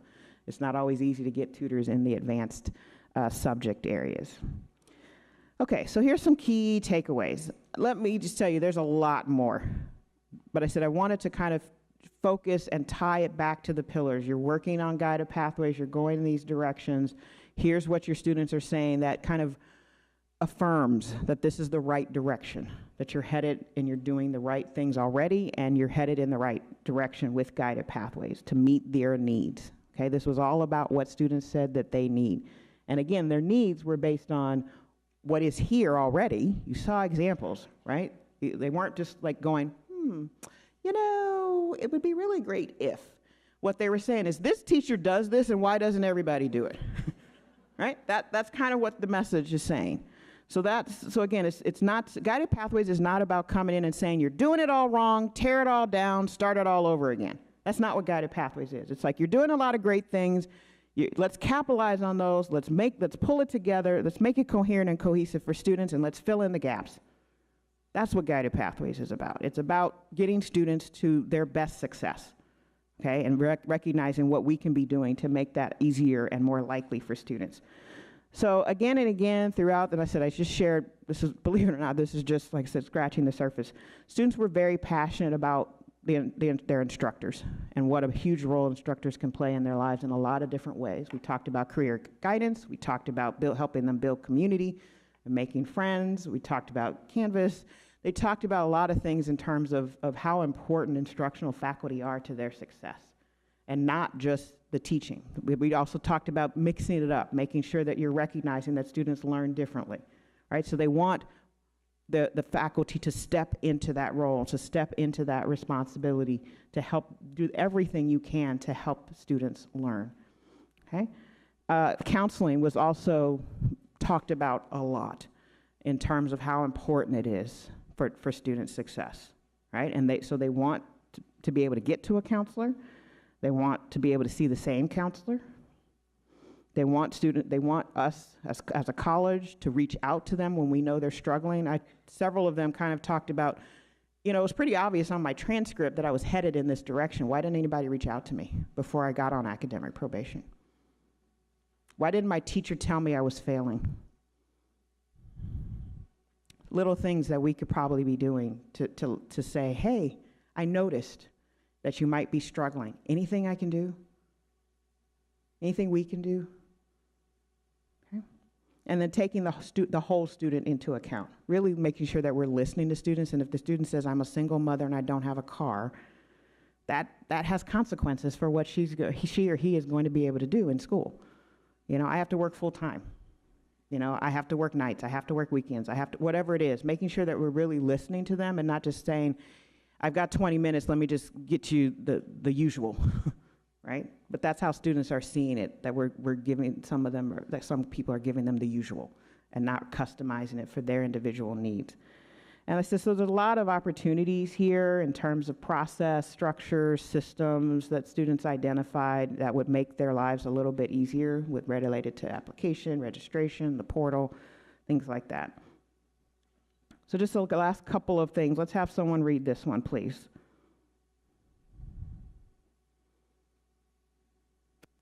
No one cares? All right, here we go. Over here. Thank you. It really changes your life to have somebody in the faculty tell you, you can do this, don't give up, here's how to do it. Like, they actually sit down in your personal life and break it down and teach you how to be a student versus just how to go to school and do the work at the job. They want you to care, and not to say that you don't, but they want you to, it matters when you show that you care. That's really what this is. It doesn't mean that you don't care, it means it matters when they can see it, when they can hear it. And I said another thing that we heard in this quote with counselors being key, I heard so many students talk about how they were wandering kind of aimlessly until they saw a counselor. And they wasted a semester or two of classes and money and financial aid on that they didn't need, that aren't going to go towards their goal. But then they perk up and they said, but then I finally saw a counselor, now I'm on track. Now I know what I'm doing. Now I'm taking the right classes. Now there's this, I heard that story over and over and over again, this whole until I saw a counselor story. So this quote, I feel pretty good with my progress. I think it's a lot of it's due to the counselors as well, because she was able to map out a good idea and help me prepare me, right? So like I said, we saw, this is actually the best one I could get from the the student in terms of these stories about, like I said, just taking classes that they don't need because they're self-counseling, right? Or they're, God forbid, talking to their friends, and they're just, picking stuff like, oh, that sounds good, or that fits into my schedule, and that's not really what we want students to be doing. We want them to have a purposeful path, and that the classes they're taking are moving them along that path. So in the report, there'll be several recommendations based on all of the findings, not just the ones I shared here, but you can see that there are going to be ones in a lot of these areas about the sense of community and needing to probably do more there, making sure that we're supporting students throughout their journey, not just at the beginning. We pay a lot of attention to new students, and then we forget about them. and there's no follow-up. I've had a lot of students say at a lot of different colleges, you know, they only call me when I'm in trouble. They only reach out to me when I'm on probation or I owe them money. Is that what you want your students to say? There needs to be a little bit more proactive in making sure that we're reaching out to students throughout their time. Didn't really come up in these findings, but it was a theme throughout about not being aware of resources and the college needing to find new and different ways to communicate with students about all the resources, because they love the resources if they can find them, if they know about them, once they find them. But that was another thing we heard, to where it's like, yeah, it took me a year to find out about EOPS. I had students in the focus going, what is EOPS? And the students, it's so adorable when they start like helping each other. I said, I do this a lot, and they learn from each other, and I get out of the way, right? I need to let that happen for where they're educating each other, unless they say something wrong, then I have to correct them. I don't want them giving misinformation. But they start to share with each other. I see people exchange phone numbers at the end of these focus groups, that a lot of students come to these, and this is where they're connecting with students in these focus groups. And I'm like, that's probably not the good plan, to have students not be able to connect until they come to a focus group. The technology we kind of talked about, I won't beat that dead horse. And then just this idea of continual learning, making sure that we're all along the way, inside and outside the classroom, that we're supporting that. The other one that's not here is I would encourage you, we encourage all the colleges to do some kind of regular checking in with your students. Doesn't always have to be a big formal focus group research project like what we've done here, but having something where you're talking to your students on a regular basis, that's, no offense, Ryan, not just a survey, but that you're actually talking, that you're actually talking to them and you're getting their voices on a regular basis. This shouldn't just be like, well, we did it once and we're good. Because students change, things change, and especially as you're implementing guided pathways, you need to be checking in with the students to say, did you notice? Did it help? Is it making a difference? To go along with the quantitative data that is hopefully saying, yes, this is making a difference, our students are being more successful. And you can you put the two together, and it tells you a little bit more about the why. Like what specifically in your efforts is helping students be more successful and have a better experience. So again, the full report is structured a little bit differently. We talk about the themes that we saw across like all the student groups. We break it down, specific things by each completion by design stage. And then we have a section for each of these subgroups in terms of some things that specifically came out for those students. I don't know where I am on time, but I think I have time for questions. We have a microphone if anybody has a question. No question. Oh, good. It's like, really? Good morning. Thank you for that great presentation. I'm very, very curious in your perspective with the focus group. Did you notice any significant difference between the Latino focus group or the other focus groups that you conducted? Absolutely.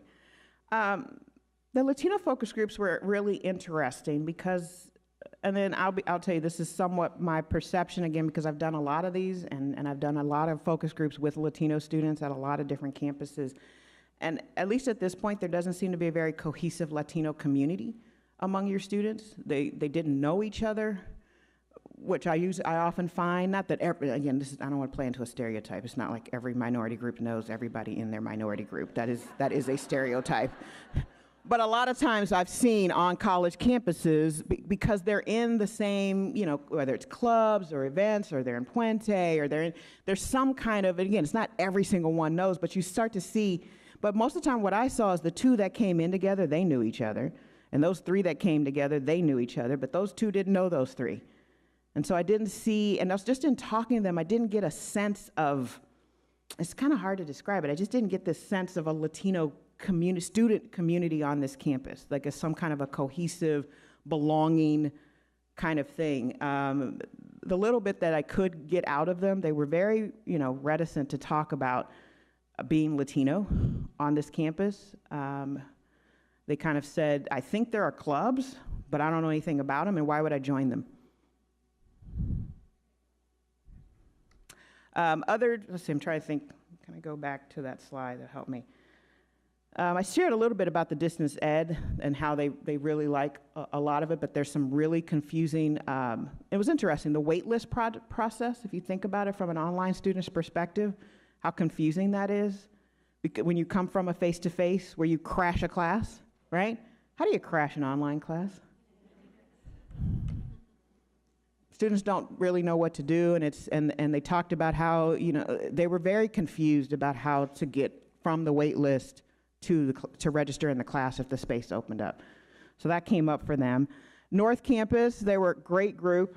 They talked about the advantage of being smaller and the community that they have there, but they did obviously, and it's not surprising, they do feel like stepchild. There's a lot of stuff happening at this campus that never gets to their campus. They talked quite a bit about freebies, and that this campus gets freebies and they don't get freebies. The academic probation group, I kind of mentioned this earlier, and this was a good group because these were students who were on academic probation but were clearly trying to get off probation and were clearly making changes and have recognized why they got on probation in the first place and were taking responsibility. Let me go back and say, not just the academic, I need to put something in context for you. I said earlier, they want more, right? But what I didn't say and what I should have said is, it doesn't absolve them of their responsibility for their own education. That is not what they are saying. They're not saying, you make me successful. They're saying, help me be successful. Most students, again, we know not all, but most students do understand that their education is their responsibility. And they're not trying to, abdicate that responsibility. But they're saying there's more that can be done by the college and by the individuals at the college that can help them be successful. I mean, think about especially first-generation students who don't really know what they're supposed to be doing. We need to be making sure that we're communicating to students what it's going to take, what are the expectations, and how they can meet them, right? The academic probation group, they actually talked quite a bit about wanting more help to prevent future students from getting on probation. Could we intervene a little bit earlier to find out? And that starts in the classroom when that teacher sees that first sign of trouble. Is the teacher reaching out and saying something to those students who are struggling? So they talked quite a bit about that. The non-credit group, they were such a wonderful group. They were ESL students at the North, was that the North Campus? God, it was so long ago, I couldn't remember. Yes, wonderful group of students. They were mostly obviously there to improve their English for the purpose of, oh, I knew I recognized you, thank you. I just needed to put you in the right place. Thank you again for letting me talk to your students.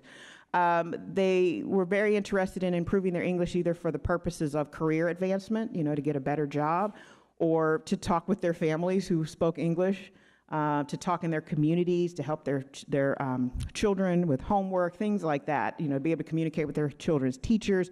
That was the reasons why a lot of them were there. But this was the advanced class, right? So they had pretty much reached the end of the road in the sequence there in the non-credit.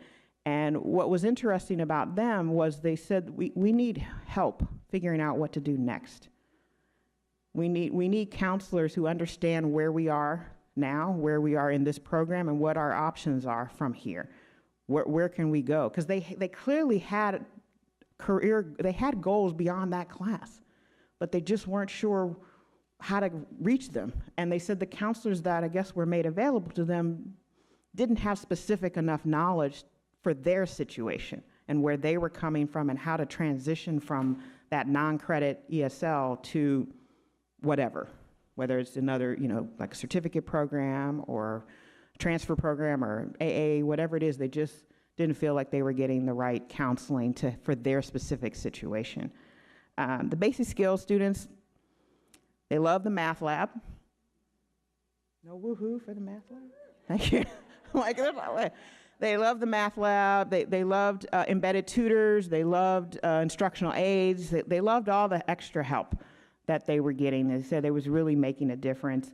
An interesting pattern that developed with that group, but also when I talked to other students in other groups, is that And again, this is not scientific. Ryan could probably look it up if you really were interested. But I was surprised that pretty much every reentry student I talked to, every single one, when they took the math placement, they always took the class lower. Whatever they placed into did not matter. They said, no, I'm going to take the class lower. That's going to have implications for your AB 705 work, definitely. But I said, and again, I don't know how representative these students were, but it just struck me because it was like, and there's another one, and there's another one, across several focus groups. And if math came up, it was just, yeah, I placed into, I don't remember the numbers, but I placed into intermediate algebra, but I said, nah, I want to take the class lower, because I haven't been in school a long time. It's just some confidence issues, clearly, but it's like, I haven't been to school a long time, I haven't taken math a long time, I feel like I need to refresh. So instead of taking the class I probably could pass, which is what the placement test is essentially telling you, I'm going to place myself lower. So again, it's just something for you to think about, and we talked about Latino students. Yes? Yeah, hi. Sorry, I had a question. That was a long answer, I'm sorry. No, you're okay. I know that you've done quite a few of these across multiple colleges. Is there anything that surprised you about Cuesta or that was unique to Cuesta? Are you a plant? No, I am not. Actually, yes, and I've actually talked about you, maybe not in, if you, actually, maybe I'll get your permission today, if you want, but I've been talking about you anonymously in some of my other presentations. No, this is good. It's good. No, it's good. Two things where I was just like, pause, time out, what now? One, students were actually really complimentary about counseling.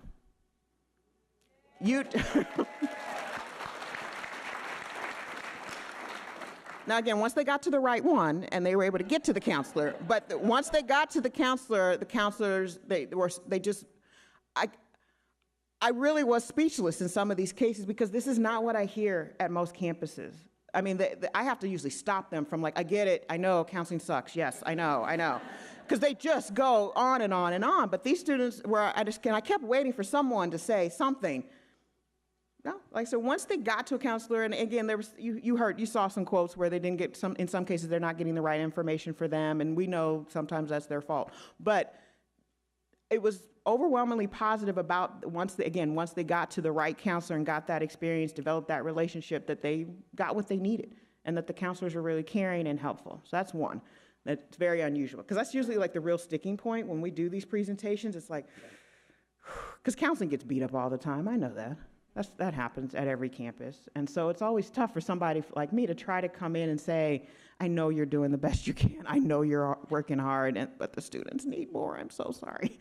That's usually how that goes. And so this was really interesting. The second one, which floored me even more than that, so we did a study, mentioned in my very long bio, I apologize, that I'm working on a transfer study, where we're looking at students who look like they're ready to transfer, or they have almost everything they need to transfer, but then they're not transferring. So we're scratching our head and going, well, what's going on? So our study is going to try to find that out. So in the process of looking at that, one of the things we looked at is how many students are leaving. They've met these criteria and they're leaving our campus, but they're not transferring. How many of them are leaving with a degree or a certificate? And the number is 69% are leaving without. Right? Oh, I'm sorry, let me correct that. 69% are, wrong. 69% are transferring without. Let me correct that. So of all the students who transfer out of our community college, 69% transfer without a degree or certificate. So of course, I come in here with that in my mind. And so I'm talking to this completion group, right? These are students who are on their way to leaving the institution within the next semester or so. And again, I said that some of them had already actually graduated. And I said, okay, so how many of you are planning to get, a degree before you transfer? All of them raised their hands. All of them. Now again, the idea about focus groups is not that they are necessarily representative, right? But it's very odd that you could get, I think there were 16 students in that group. 16 out of 16, any 16. And they weren't handpicked, we didn't, so it probably, and so I said, okay, time out, hold on, I know this question isn't on the list, but I have got to explore this. What is happening at this college? I'm like, so I said, why? Why are you all getting degrees? Why are you bothering, kind of thing? I didn't say that word, but why are you right? Because that's how students in other colleges think about it. It's a bother.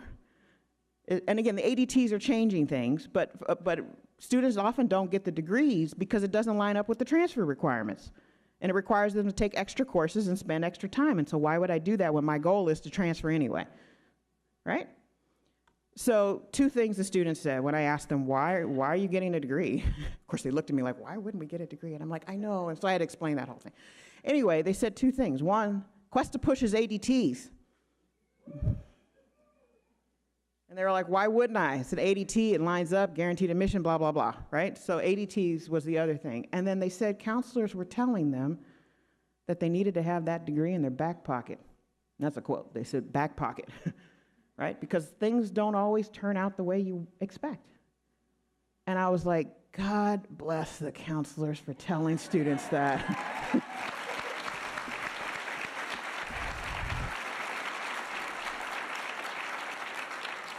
Because that's personally, from doing this study, that's what I've been doing every time I have an opportunity. What wasn't mentioned in the bios, I used to be a counselor. So I always warn students when we do focus group, counseling might break out. It just, because I can't sit there and not, if I see a student in need, I can't not help them, right? That's just against my nature, it's against my training, it's against everything I believe in. I try to contain it. I still got to do the focus group. But I take every opportunity I can to say, you might want to at least try to see if you can pull off that AA or AS degree, ADT, something, because you may not transfer when you expect. You may not get your bachelor's degree when you expect it to. And so let's think about this. Let's say something happens and you don't get your bachelor's degree, again, when you expect. So what do you have? You have a transcript with a bunch of courses on it that don't really say anything in particular. But if you have at least an associate's degree, you can show that to an employer, let's say, and it shows that you finished something, right? So your students get that. And again, I don't know how representative this little group is, but I can't believe, you never get 100% anything, right? Every single one of them had either earned their degree or were going to earn their associate's degree. So those 2 were 2 things where I just was like, what is happening here? It's awesome. How do we get other colleges to do this? That's kind of what I walked away with. Again, I have really long answers. I am so sorry. Here's someone over here. We have one more question. Okay.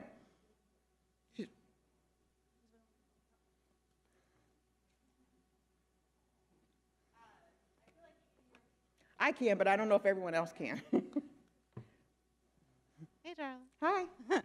So I am really excited about building community at Cuesta. I want to bring that more into my classroom and do what I can to also contribute on campus. And you have so much experience working with so many different colleges. What are some examples that I could employ as an instructor and we could promote on campus? Sure. A lot of students talked about the dreaded group work, right? I'll confess, I hated it in school, but because it was an assignment and my grade was dependent upon other people and I didn't like that. But I wouldn't mind working with other students, studying with other students, and we all get our own grades. Now I know we do need to teach students how to work in teams because that's life. There's not a lot of jobs out there where you don't have to work in a team at some point. But there are ways that students bond with each other through, like I said, study groups, work groups in class, having class time to allow them to do some of that bonding in class, that work and study in class time. Because the other thing is, and I've seen teachers where they'll collect information about people's availability. Because the thing, if you just kind of randomly put people in study groups, you get one where it's like, well, they can never meet because their schedules don't align. So I've seen some teachers go that extra effort to try to help students coordinate to say, okay, you all seem like you could meet on Saturdays. You seem like you guys could meet Wednesday nights, or things like that. If they wanted to get that involved, or they at least somehow facilitate students getting together. I've also seen teachers use the buddy system, where you literally pair students up and say, you are responsible for your buddy. So if your buddy's not here, I'm going to ask you where he or she is. Right? So it's this buddy system. And so I've seen some of that done in class where but it probably means devoting class time to this, icebreakers and things like that to get people those opportunities to get to know each other, to find out what they have in common with each other. That really helps in terms of in class. Are you guys working on meta majors yet? Anybody know what those are? So the idea of, every student eventually gets a major, right? Whether it's psychology or business or nursing or whatever it is, but those majors cluster into, some call it meta majors, some call it focus areas, some call it communities. There's all different kinds of names all across this nation of how they've done that. But what they are things like health. So it's all the health areas. It's maybe business and technology. It's public safety. It's social science. It's humanities and arts. And so they cluster around. And so sometimes they're able to build these literal communities and have opportunities for students to meet other students who are in the same interest area, in that same focus area, in that same meta major. So looking at building around those in some way is basically what your students are asking for. They want opportunities to meet students who are on similar paths and have those similar interests. And I think the other thing they talked about is a space. And I don't know if that's in your building plans, but that there's no real space for students to kind of congregate, because you can't talk in the library, right? That's like the rule, right? So where and the cafeteria, I've been there, and so. There's no like kind of, and you have these beautiful grounds, but people, I'm allergic to grass, so that wouldn't work for me. What I'm saying? So I think they want a space to be able to do these things. And like I said, a physical space, but also kind of a virtual space is another option to do that. Think about, especially our young students, how many of them have friends they've never met and probably will never meet, but they consider them a friend. So I think it's really kind of thinking about how there's lots of different ways to build community, and again, it's not so much taking the responsibility, but trying to make it a little bit easier for them. And students really appreciate when we kind of, I don't want to say force is probably too strong a word, but we kind of put them in a place where they can meet each other. That's why a lot of times students love orientation, not for all the stuff we tell them, they don't remember any of that, but the opportunity to meet other students, and especially when they break into groups by major. And so they're looking for those kinds of opportunities. Is that helpful? Okay, so that was my last question. No.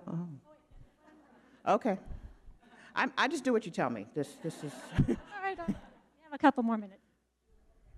I'll try to answer faster. That's my fault. You asked a very complex question. I have to give a complex answer. I wanted to know if you had feedback regarding our support programs.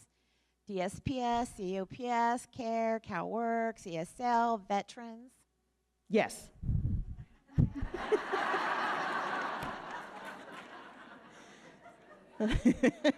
I couldn't help it. You actually asked a yes or no question. Yes, it was very positive, and that will be in the full report. Yeah.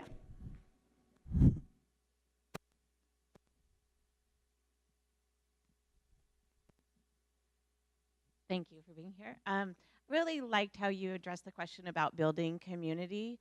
And my question is building community across campus in terms of student services and learning services and how we do a better job of that. I loved it when the RP group came out with the 6 success factors, because I was like, I do better when those 6 success factors are employed here at Cuesta. So just building community. I'm sitting with my social science tribe here tonight, or today, but I am a counselor. So just building community across campus is what I'm concerned about. Well, I think that's another tenet of guided pathways, is if we're going to make this coherent and cohesive for students, we've got to break down our own silos. We've got to start working in teams to address students holistically, because students don't walk through our institutions and say, my little demonstration doesn't work that well with the mic. Now I'm in instruction. Now I'm in student services. That's not how they operate. They're just, right? But that's how we operate. So we need to start, and it doesn't mean that we're going to like not have these structures, but we're going to figure out ways to cross those lines and break down those silos and really approach it. I've seen a lot of colleges, they actually are building teams around these meta-major areas. So there's like a dedicated counselor who's working with the faculty, and there's somebody in financial aid, and so they've got all these different, they've got a team that works with that group of students in that meta-major or focus area or whatever you're going to call it. You know, that they're dedicated to that, and they work as a team. They're talking to each other, they're working together, and they're helping, you know, individual students as well as the students holistically.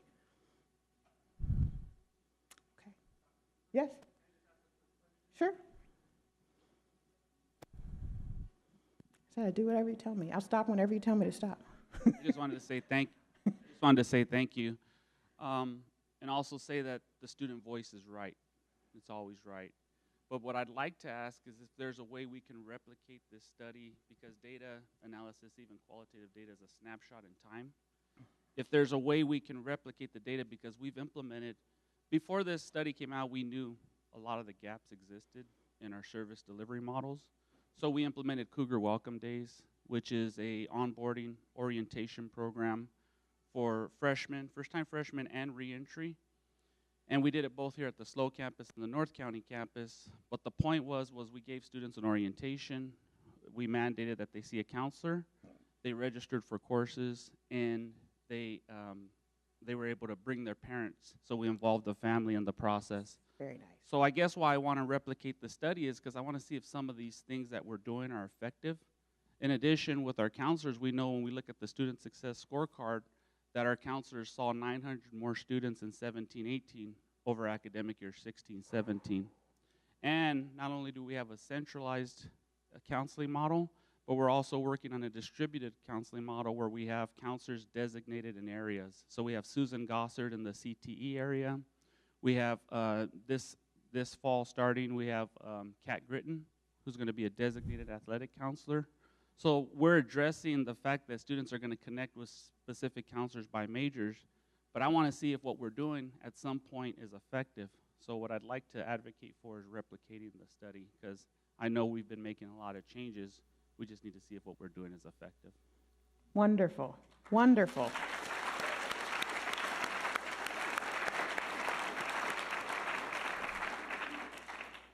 Oh, okay. Yes, you should. I'm happy to, you know, there's a guide that it can point you to that might help you. Like I said, you don't always, like, as I said, you don't always have to hire people from the outside, but you do want to try to, you don't want to have the counselors running the focus group about counseling, you know, that kind of thing. So I'm happy to provide advice, but what I've done in something like this is give them a little bit of time. Either some point, you know, around the midterm, or we can talk about specifics and talk through give you some advice about like timing of it, and I'm happy to provide advice about questions and those kinds of things. And you can do it yourself, but I said you might want to pick, for example, a social science faculty member who's going to have familiarity with this kind of research and how to do it. And again, the point of that is to inform your work, so you don't have to write a full-on 60-plus page report to do it. So there are definitely ways, and that's actually going to be in our report, to recommend that you find ways to keep doing this, because you're absolutely right. This is a moment in time. And I know we're actually going to be going back to the first college where we did these focus groups, which was Cabrillo 3 years ago. We're going to go back and do them again, and do like a pre-post. Because I love colleges where I haven't even given you the report yet, but I've shared a lot of the results and they jump on it. That's a really good sign. That you don't even, like I said, they don't even have the report yet, and they're already like, let's get on this. That's wonderful. Thank you. Okay, now am I done? Okay. Okay. I'll tell them about this. Thank you. So now is the fun time. Now is my opportunity to get acquainted with all of you, and I always like to share what's happened since the last opening day, and I'm going to give you an opportunity to share what's happened in your life as well.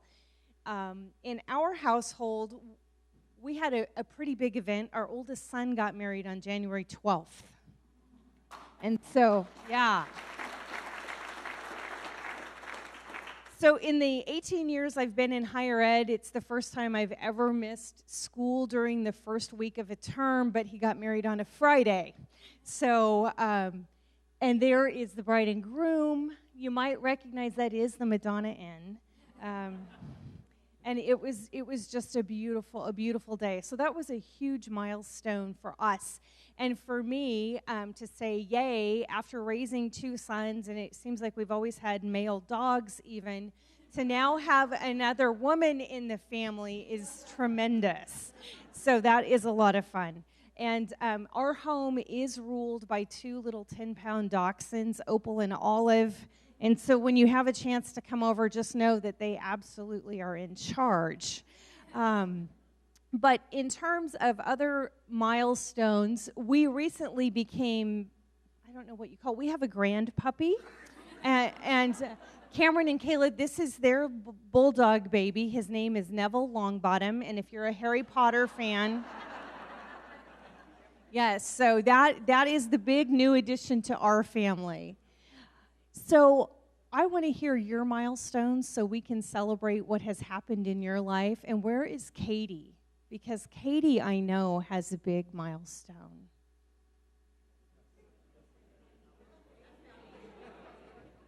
She used to be Katie Nellison.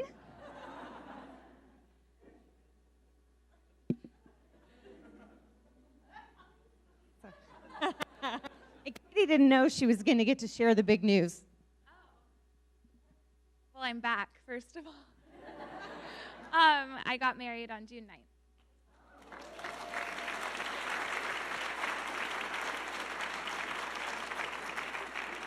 So, did anyone else get married or add to their family? Did? Please share.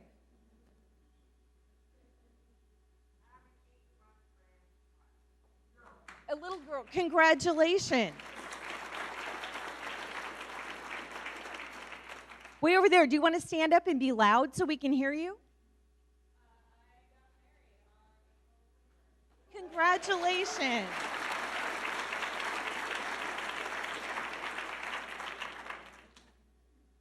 If you weren't going to give yourself up, all of your friends were. I had my first grandson on May 1st. He lives in Texas. My heart is in Texas. I've been there 3 times this summer. So.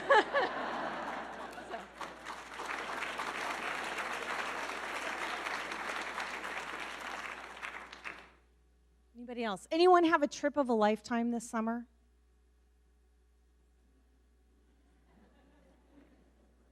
All right. Oh, we do have someone had a trip of a lifetime.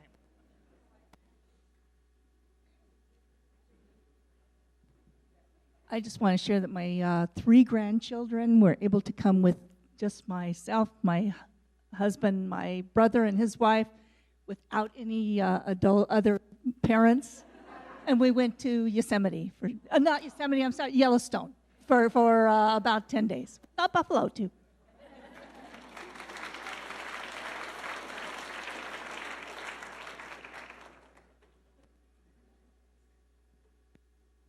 I brought the Cuesta Chamber Singers to the south of France, all the way across.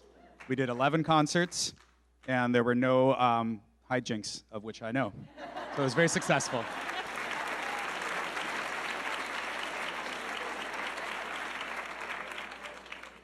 I just rode my bike across the country.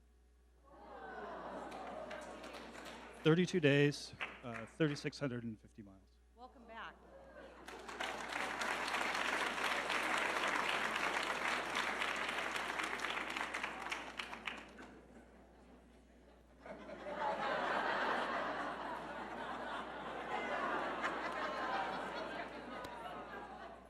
Good morning. Good morning. I was going to share my travel plans or the travel experience this summer. I traveled back and forth to Cuesta College 3 times a day for 3 weeks, transporting 4 grandchildren who are in college for kids.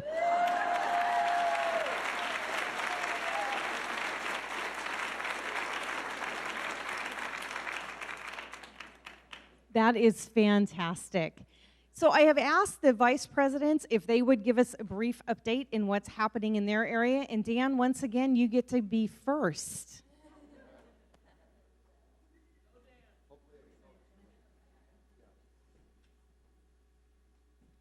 Well, hello again. I'm sure you're happy to see me again. You know, I just want to give another shout out to Brian McAlister and Sergeant Hopkins, just two people doing great work in our in the Administrative Services Cluster. So congratulations to you two for your awards. And it's you know, a real testament to the great work that everyone gets done in my cluster to, you know, help make this place run. So we'll give a shout out real quickly to Chris Green, to Terry Reese, to Keith Stearns, to Chief Brian Millard, and if you haven't met him yet, our new interim director for the bookstore, Frank Cawley. So they and their team do tremendous work every day to make this place run. So my appreciation for them. So I do want to point out, Sergeant Hopkins, that I think Gil Stork is trying to park in his old spot. So if we can pay some attention to that, I'd appreciate that. All right, thank you. So while I'd like to spend more time telling you about all the wonderful things that we're doing this summer, I think probably the best use of my time today is to tell you about some of the great, wonderful news and wisdom that's coming down from Sacramento. And you know, each year it seems like they get a little bit more wise and have new gifts for us. So what's happening right now that's of big importance is that there's a major change going on to our funding formula. Yes, this is important stuff because we like money, right? And more of it is better than less, as we've learned over time. And under the old system, which I think a lot of you are very familiar with, we're essentially funded for every student we have, right? So for each level of credit FTS, we get funded at a certain rate. For non-credit, we get funded at a lesser rate. You probably generally know how this works. So it's what's called in the biz, we call it a growth model. So the more, basically you increase your funding by increasing your students, right? It's kind of, I've always talked about it as kind of like the shark that has to keep moving, right? You have to keep eating fish to grow, right? Sharks, did you know that if sharks stop, they die? So, and community colleges were kind of the same way. And there's been a lot of talk over the years, is that appropriate for a system of higher education? Is that become our key benchmark? Is we just get as many students in here as possible? And it doesn't matter what we do with them, right? As long as they have a class. And so there's been a big debate about whether we should be looking at other factors as well, and that would become our target as well. Success, serving needy students. How do we treat those students, of those differential populations over time? So now I would argue that the state probably should have spent a lot more time thinking about how to do this, such a system as they did, but nevertheless, we do have a new system that is in place. So let's talk a little bit about how that works. So what they have now, this has a name, by the way. It's called the Student-Centered Funding Formula, SCFF. And essentially when it's fully implemented, instead of it being 100% FTS based for funding, it's going to be 60% FTS, 20% supplemental grant, which is kind of an equity proxy, and 20% success. And this will phase in over 3 years. So the first year is 70% FTS and 10% success metrics, and then 65, 15 the next year before it's fully implemented. But from our standpoint, that's not going to matter too much, and I'll explain that in a minute. The phase-in won't matter too much. So let's take a look at some of the factors there. 60% FTS, I think, is pretty self-explanatory. One thing I do want to point out, though, is that it doesn't count the non-credit incarcerated or some of the special admin students. Those will still be funded the way that they have been traditionally, so there's no change to that. It's really essentially the credit FTS that's the key here for that. The 20% supplemental grant, or the equity grant as I call it sometimes, is going to be based on your number of Pell Grant students, AB 540 students, and students on a Promise Grant, so the students that get fee waivers. So that's how we'll be measured for that part of the grant. Now the Success Grant, which I think a lot of you will be very interested in, is going to be based essentially on, you're going to get a certain amount of points for each of these categories. So associate degrees for transfer, credit certificates, completion of English and math in the first year, transfers to four-year institutions, completing a certain amount of CTE units. You get points for all these things. And you get double points if you have, if you kind of hit both targets, right? If you get a Promise student that meets some of these metrics, you get a bonus for that. Another metric that I did not include in here is based on students achieving an increase, attaining a regional living wage within 1 year of completion. So that's not an MIS, that's the Chancellor's Office is going to have to calculate that for us, but that's something we're going to have to look at. Boy, there's already grumbling, you know. Yeah, I know this is kind of interesting because you might be thinking, boy, didn't we already care about success? Didn't we already care about that? It's interesting that the Chancellor's Office thinks that we need to. If it's not tied to funding somehow, we don't care.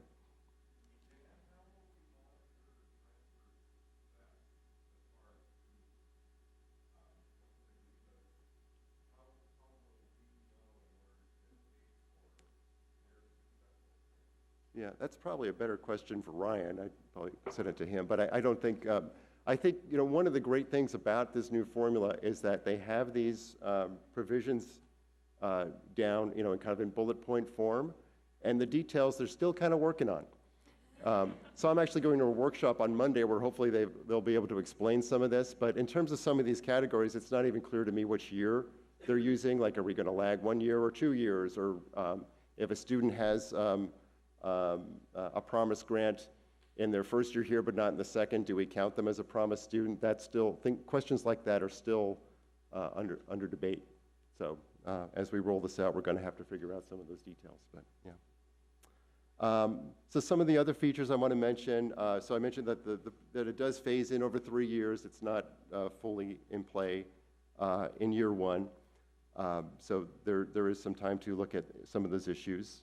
Another big change is that rather than our FTS being calculated in the current year for funding, they're going to look at a 3-year average. Okay, I'll explain why that's important in a minute. Summer shift is retained. So I know there was a lot of talk, particularly if you were on the Planning and Budget Committee last year, you probably were worried about those discussions that summer shift might go away. It doesn't go away, but the 3-year average, as we see, has an interaction effect that I'll talk about in a moment. That's negative for us. It does retain certain stability provisions. So like right now under the old law, we know that if our FTS is lower this year than last year, we get that 1 year hold harmless. We're still funded based on last year's FTS. Some provisions like that do continue going forward. And this point is really important. The 3-year hold harmless while the formula phases in. So the law does provide a sort of a transition into the new formula that if you do worse under the new formula than you would under the old formula, you have 3 years to kind of, I'll say, adjust to the formula, right? So for 3 years, we'll be funded based on our 17-18 revenues, so last year's revenues, plus whatever the COLA is for those next 3 years. So for 18-19, 19-20, and 2021, it's you know, more or less, I'll call it business as usual, but then in that next year, that 4th year, we're fully subject to the formula. So we have to be very aware of the implications of the formula so we can plan accordingly over that time. Some other requirements, we're required to adopt measurable goals that align with the Board of Governors' vision for success and align the district's comprehensive plans and budget to those goals. So now how we do that, hopefully I'll learn on Monday. So some of the district concerns, and I kind of alluded to this earlier, the 3-year average of FTS, that limits the benefits of summer shift, right? Because in those 3 years, you're going to have at least 1 down year, right, when you do that. So it's still advantageous to do summer shift, right? We would have a lower FTS if we didn't do that, but that does definitely bring that, the 3-year average is going to bring those FTS down for us. So that's something we're going to have to adjust to. The other issue is the supplemental grant. You know, essentially you're being rewarded. It's a proxy for your disadvantaged or low-income populations, right? And we know that we have a lot of those students at Cuesta and that they need our help and support, and we've been working with them over time to help them meet their goals. But we're being compared against the rest of the state. And relative to the state average, we're below our average in terms of our numbers of those students. So we're about roughly 2/3 of the state average. So when that aspect of the formula phases in, we know that that's going to be a bit of a fiscal hit to us, so we're going to have to adjust to that. So, boy, I would love to leave on good news, but what can I say? You know, I think a couple of things I'd just like to emphasize before I turn things over to Mark Sanchez and his good work is that, FTS is still really important, right? 60% is a lot bigger than the other features, so more growth is still going to be beneficial to the college. And of course, aside from that straight 60%, you're probably going to get more completions and transfers and those other things with more students, right? I mean, more students are always going to help us, so we need to keep our focus on that. Another thing I'd say is that we've always known that success is important. We've always had that continuous process here of evaluating what we do, evaluating the results, trying to see how we can improve our game. It's never been more important than it is today, right? I mean, that's really the factor, I think, of these kind of three components. If you look at, that's really the area that we have some ability to adjust here, right? I mean, to some extent, our population is our population, right? We can't change the demographics of the county. But can we look at how these metrics are measured, like Brett asked a good question about how we measure that, and make sure that we're doing everything we can to get all the points we can to make sure that we're rewarded for the good work that we do here. So obviously that was pretty brief, and we'll be talking a lot more about this in detail in planning and budget and other venues, but I wanted to let everybody know that this big change is coming down from Sacramento. So your 5 minutes took 12, so I learned a lot, Dan. You're welcome. It's your fault for giving me your microphone. That's. Thank you.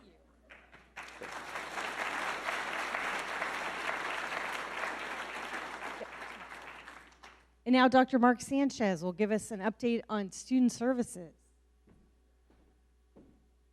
Good morning. As I was listening to Dr. Cooper's presentation, there was a theme, and the theme was getting better. And as I was listening to her data, I was asking myself, why am I comfortable with the concept of getting better? And so just to give you why, my father was a Korean War veteran. My mother was a librarian. I grew up with 6 older sisters. I have a wife and a 21-year-old daughter. So the whole theme of my entire life was always do something better or be better. So very comfortable with that. But these next slides are really going to be a testament to the work that our outstanding staff and faculty are doing in student services. And so I'd like to just highlight a few slides, and I'll stay within my 5-minute window, I think. But I'm very proud of the team and the changes we've been making in our cluster. So let's get started. This summer, our outreach team has been very busy. We've been collaborating with Career and Technical Ed at the Mid-State Fair, which we received a lot of positive responses on. We also did a mini Cougar Welcome Day orientation with instructor Jeff Jones for the engineering students. And his engineering course enrollment has gone from 22 to about 46, 44, but in any case, it's doubled.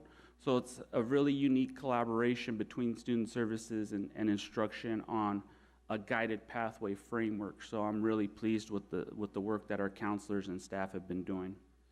We've been at concerts in the park, both in Paso and in SLO, the Farmers Market, the Stride with the Tide 5K in Pismo, Stone Soup Music Festival in Arroyo Grande, the Dune Run and Walk at Grover Beach, and Art in the Park at Dinosaur Caves in Shell Beach.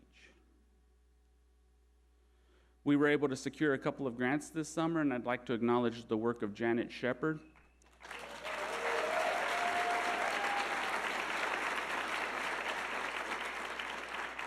We were able to secure a veterans grant to expand resources to our veteran students, both at the Paso and SLO campuses, and that's for $100,000. And we also secured a Catalyst grant fund through the Educators for Fair Consideration organization in Sacramento, and that's $125 for our first year with a potential second year funding to develop Dreamer Centers both on the SLO and Paso campuses.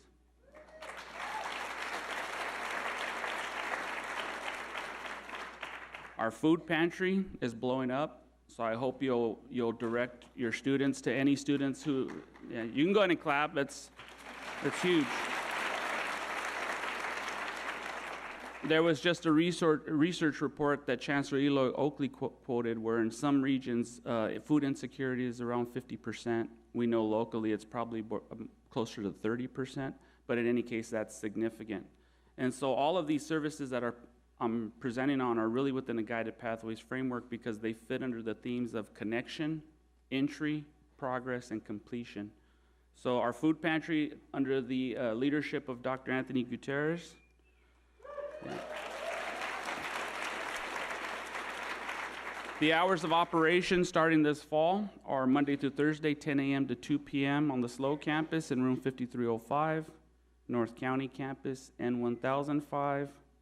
And some of the food options, and we've been working with our nutrition faculty, Sherry Moore, to give us recommendations on what some of those options should be from a health perspective.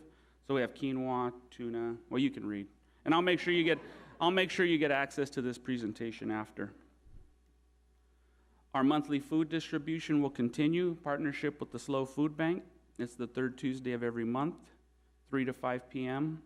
SLO campus, lot 3, and North County campus, lot 10. And this is our third year. This is the beginning of our third year of implementation. And year to date, we've served over 2,000 households in San Luis Obispo County.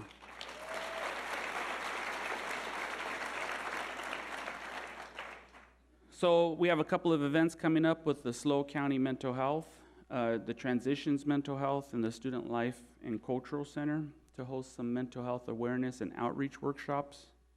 On October 1st at the North County campus will be a workshop from 12 to 1 in N3102. And San Luis Obispo County campus Wednesday, October 24th from 12 to 1, room 5401. This is critical because I think you've seen in some of your classrooms the amount of stressors that our students are bringing from external experiences. And so it's been an area of focus for us to make sure that our students get connected early and just get connected with mental health support on our campuses. And I'm really pleased to mention that we hired a new student support resolution coordinator. For those of you who've been here for a while, she's replacing Chris Whalen, and she'll be doing a lot of the work with student concerns and complaints, student code of conduct, but also having some conversations with faculty on how they can manage conflict resolution in the classroom. There's going to be professional development centered around that. So I'm really, really pleased that Donna has joined the team here at Cuesta College.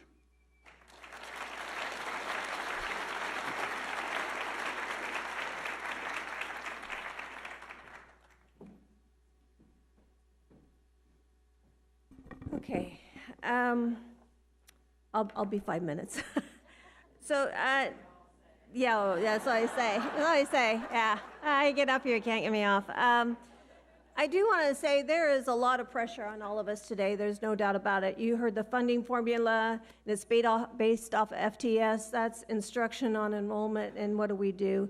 You look at student success, that's based off of instruction, and we have a lot of say in that. We have new initiatives. There was over 100 bills that are directly related to the California community colleges. Our legislators are really legislating the way we practice today. So some of all the new regulations and that are happening, I'll be sending out an email this next week to you about everything that's happening in instruction. But today, I'm talking to you as the Accreditation Liaison Officer. Ooh. Accreditation affects every single one of you sitting in this room, every department on campus. And I want to tell you, we ran what our thing was going to be. Malia Christensen won with Cuesta Loves Accreditation. Hashtag Cuesta Heart Accreditation. And she gets the Amazon card for that. Thank you for everyone that submitted. We even had board members who submitted themes. Unfortunately, you didn't win. Malia did. So we are now in the process of our institutional self-evaluation. And I do want to mention Kevin Bottenball is my co-chair this year for the Accreditation Steering Committee.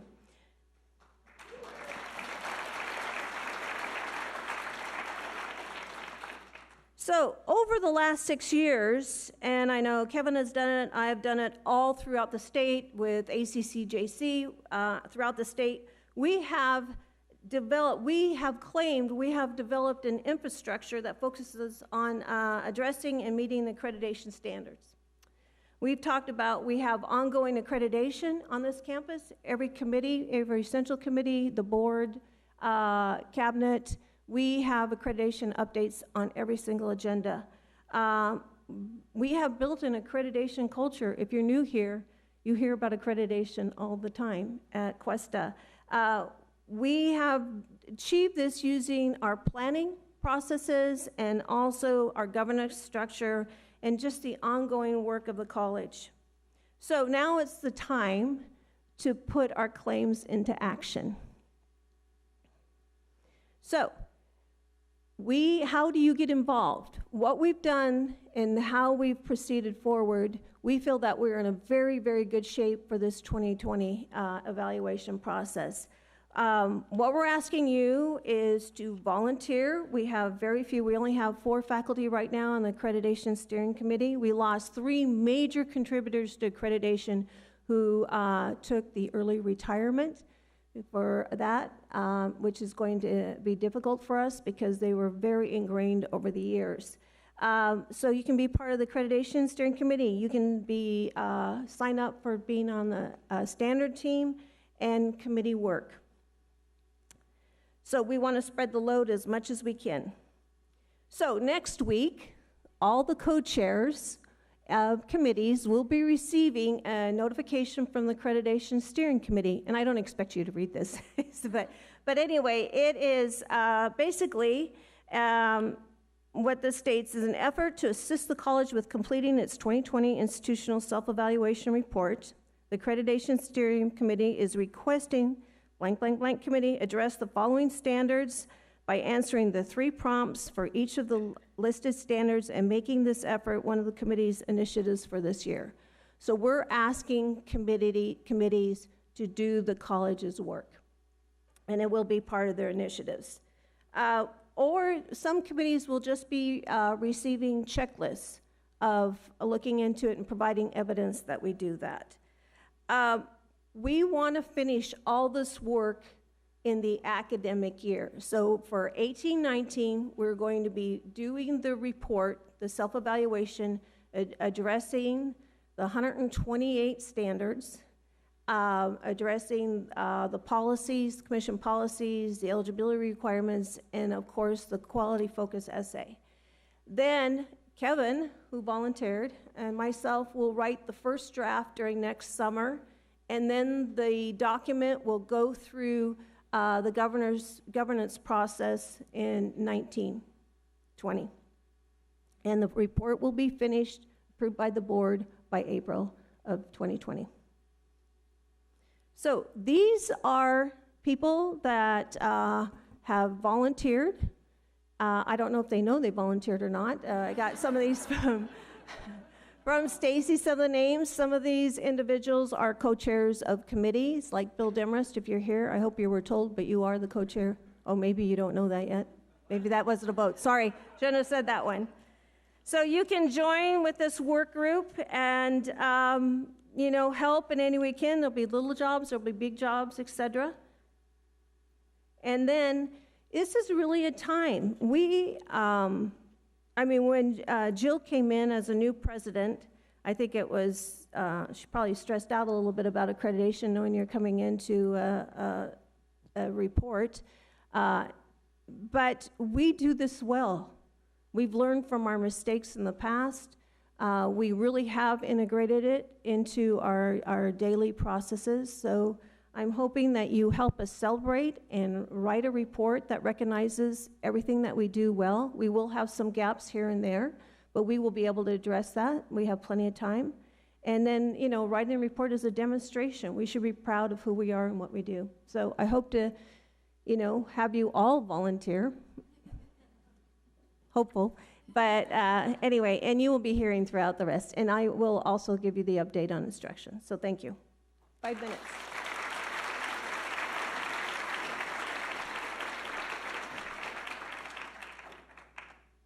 Thank you so much. So I wanted to share with you, these are our promise numbers from fall of 16 to yesterday. And yesterday the count was 1,027 local students.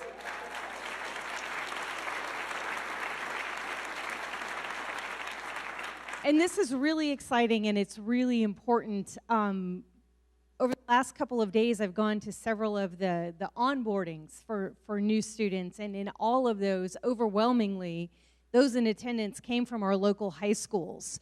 And you could see that they recognize faces that they went to high school with, and they're kind of clustered in groups of our local high schools. And so when we're talking about community, one of the challenges that we have is that because we do have so many local students, yesterday they were rivals, right? And they were competing academically against one another. They were competing athletically against one another. And now here they are, and we need to be intentional about building community and helping them to connect across high schools and across neighborhoods. But sharing this is just tremendous that we are serving our local students and joining our local students. I had opportunity to meet a student from New Mexico, one from New Hampshire, and a student from Guam who are part of our incoming class. And I was able to share the promise information in speaking to a Rotary group here in San Luis Obispo on Wednesday. And when you ask if folks have questions, I always, in the back of my mind, you get the same kind of questions pretty much over and over.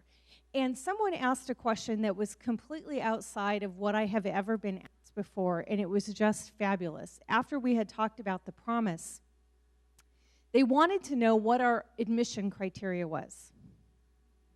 I said, we accept the top 100% of applicants. And it is what makes us unique, right? We are asked to do more than any other segment of higher education. We are asked to serve everyone who desires that opportunity at higher ed. And it's also one of the reasons that we face some of the challenges that we have. Now, this data is from our 2018 scorecard. How many of you have seen this before? So a few folks are familiar. This is online. It's linked to our homepage. This is wide open for the world to see. So, and this is pretty good. Of the students who come to us and they are college prepared, meaning that they are ready to start in college level English and math, 71.7% of them complete a degree or certificate in 6 years. And this is actually above the state average, not by a lot. The state average, this is my cheat sheet, I have my speaking notes, 70.4%. So we're a little bit above. The students that arrived not prepared for transfer level or college level work, only 41.2% complete in 6 years. Again, we're above the state average, but only by 2%. The state average is 41%. And our overall completion is at 50.2%, and the state average is 48.2%. Now, I really like that we're above the state average, but the gap between students that are prepared and students who are not prepared for college level work is really what we have all been focused on for so long, and it's really where equity lives. And it's the challenge that we have all been working so hard to address. And it's also the pressure that we feel. And we really do feel pressure. There's a big squeeze. And as we have this new funding formula, our system has been really careful. Really careful. We're calling it a student-centered funding formula. Everyone outside of our system is saying, California got performance funding. And that's our reality. We are moving to performance-based funding, where our student outcomes become a bigger part of that. But in addition to that, we have other pressures as well. Here's a list of some of the things that we've been involved in the last 10 years in California community colleges. And you probably recognize some of those logos, some of those things that we've had going on at campus. And it looks like a really huge list, and some of them it's hard to see, but Our application was mentioned as a frustration by students. It's hard to see there, but this is actually the CCC apply button. Our application belongs to all 114 colleges. I hope number 115 gets to use it as well. That being the new online college. But it is a big issue. It is a hurdle for individuals who desire to be students, and they run into that roadblock that's the application. But what's missing from this list is all of these other things that we are also being, in many cases, legislated to do and to take on. And what we are experiencing right now is a rate of change that is unprecedented. The speed at which things are coming at us is unprecedented. We had just dipped our toe in the water with multiple measures for placement, and now we're told you got to get rid of that because AB 705 is here and we have a different plan. We're feeling the pressure because of the rate of change. And so one of the things that I'm really excited about with Guided Pathways is that it allows us to refocus on what really is important. And it takes it back to the student. And what has happened over time through all of those initiatives and all of that legislation that we have seen is at community colleges, we are really responsive. And we are really, really good at doing what we are asked to do.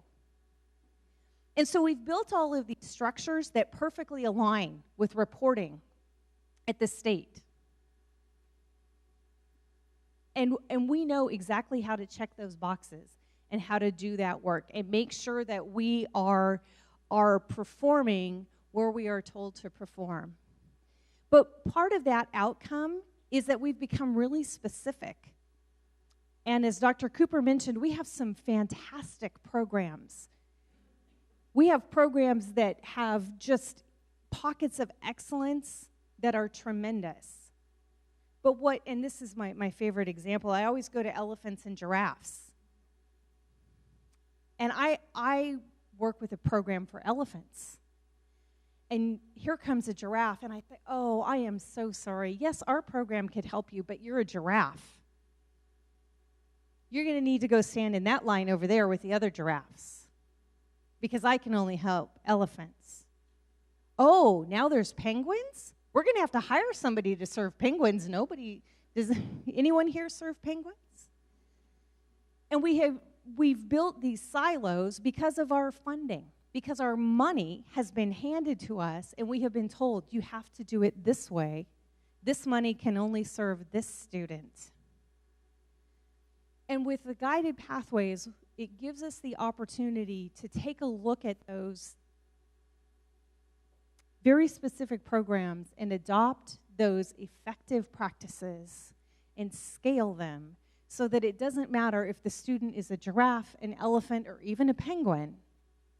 We're going to be able to take those research evidenced practices and put them to work for the benefit of all of our students. And it really changes our thinking. And when I talk about Guided Pathways, I'm really excited. There are a few ways that my previous college and Cuesta College are alike. One is around the culture of accreditation because we spent 6 years working on that because we also had some issues with our friends at ACCJC and aligning with the standards. But the other is really around the preparedness for the work of Guided Pathways. And at Modesto Junior College, we were fortunate to be one of the 20 that was selected for the demonstration group, and it was because we had been doing the work at looking at our institutional practices. We had been doing the work to understand our data and start to move the needle around student equity. And we were headed toward Guided Pathways, although we had not used that word on our campus. We were ready for change. We knew that what we had been doing was not achieving the results that we wanted to see for our students. And I see that Cuesta is at that very same place. You've been looking at your data. what is available here in terms of research and just information about students we are serving and how they are performing is tremendous. It is tremendous. And I can see, and we heard a little bit from Mark, how rapidly we have been changing things here and being able to reframe, starting the work to reframe what we are doing to better serve students. But Guided Pathways really makes us shift from this notion of the students being college ready. And there are lots of things that have to shift, including our student scorecard, right? Because what did I just show you? We looked at college prepared, and we looked at not prepared. And we have to focus on, are we student ready? And I love this because we have no control over whether or not the student is ready. What we can impact is our preparedness. And what we have in place for that student who walks in the door, regardless of what their experience has been, we'll say before BC, before Cuesta, right? So it really points us toward, are we student ready? Is Cuesta College student ready? So whether the student comes to us from a local high school or the student comes to us from Guam, are we ready to meet their needs? The focus is on the student. It's effective practices and delivering them at scale. And what it looks like at Cuesta, we have the opportunity to determine. We have the opportunity to build for ourselves. I love that Guided Pathways is not focused on a teaching methodology. It really honors that we have great teaching happening in our classrooms. But with honoring that we have great things going on, and we saw it in our student data, or in our student focus group response, it's not enough. It's not enough for the first generation student who doesn't have anyone at home that can provide any guidance. It's not enough for the student who has socioeconomic challenges. It's not enough for the student of color. And so, although here it's very interesting that our Asian and Afro-American students are the highest performing groups. But our students are coming with challenges that they can't overcome just with great instruction. And so we get to build the framework that will help them to be successful. I love that it serves all students. It serves all students. And sometimes our students who are incredibly successful at high school can be the ones who need an extra measure of help when they get to college because they've never learned how to study. Have you seen this? Yeah. And as we're currently structured, is there any program specifically for really strong high school students who need some help when they get to college? There's really not. So it allows us to serve all of the students. And we get to reimagine and redesign the student experience. What I love about the Guided Pathways work is that it gives us not only gives us, but it forces us to get out of what's urgent. Get away from all of the things that we have to. And it makes us take time to think about what's important and how do we do the one thing that's going to make a difference today? How do we do the one thing that's going to make a difference tomorrow for our students? So here are some of the things that I've already seen happening at Cuesta that really exemplify what Guided Pathways is headed toward. And so one is the guaranteed 2-year course schedule that's at the North County campus. Right? Students know. They know they can get what they need. That's huge. It's already been mentioned, but Jeff Jones and Jeff Alexander here. This partnering to do an ACE orientation night, that absolutely is a Guided Pathways practice. It's the proactive financial aid procedures that we have in place, where students are getting their money before the start of the term so they can have the materials they need on the first day of class.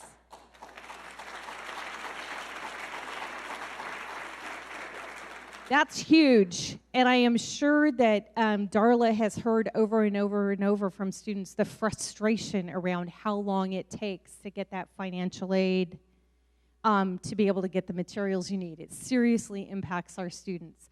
And then Cougar Days, right? That smart launch to get students prepared and ready to go at the beginning. And you're right, it's about the connection, right? It's about the connection. Because for decades, we've told students in orientation, and you need to petition for graduation, and we heard that's 7 years away. How many students remember 7 years after orientation that you need to petition for graduation? So we have opportunity to rethink and redesign, but it's really about this refocus. And it is exciting to be able to sit down with your colleagues, with your peers, to be working across campus and having the conversations around what did our students say and how are we going to address that. This, I think, is the best resource if you feel like you don't have a real understanding of what guided pathways is. And we didn't have time today to do a deep dive into those kind of things. This is the website for the demonstration colleges. And the benefit that those colleges have had, and I know that Chancellor Oakley is tired of hearing from Jill Stearns that every one of the colleges needs this experience. These colleges are going to 7 institutes, but those institute materials are all posted on this website. And the presentations and the background and the questions and the teamwork, the team sessions, the college sessions, and what was discussed there is all laid out. So if you have questions around guided pathways, or if you want to be involved in leading this at Cuesta, this is just a tremendous resource for a place to learn more. And we are going to post this so that you can take a look and see. Guided Pathways also gives us the opportunity to learn from our colleagues and to see what has successfully worked in other institutions as we design what's next for us. So I am thrilled to be here. I am excited. As I said, I've already had my first opportunity to share with the community the great things that are happening at Cuesta, and I am incredibly proud of the work that you are already doing and can't wait to be a part of this next phase. So thank you very much. Have a great day.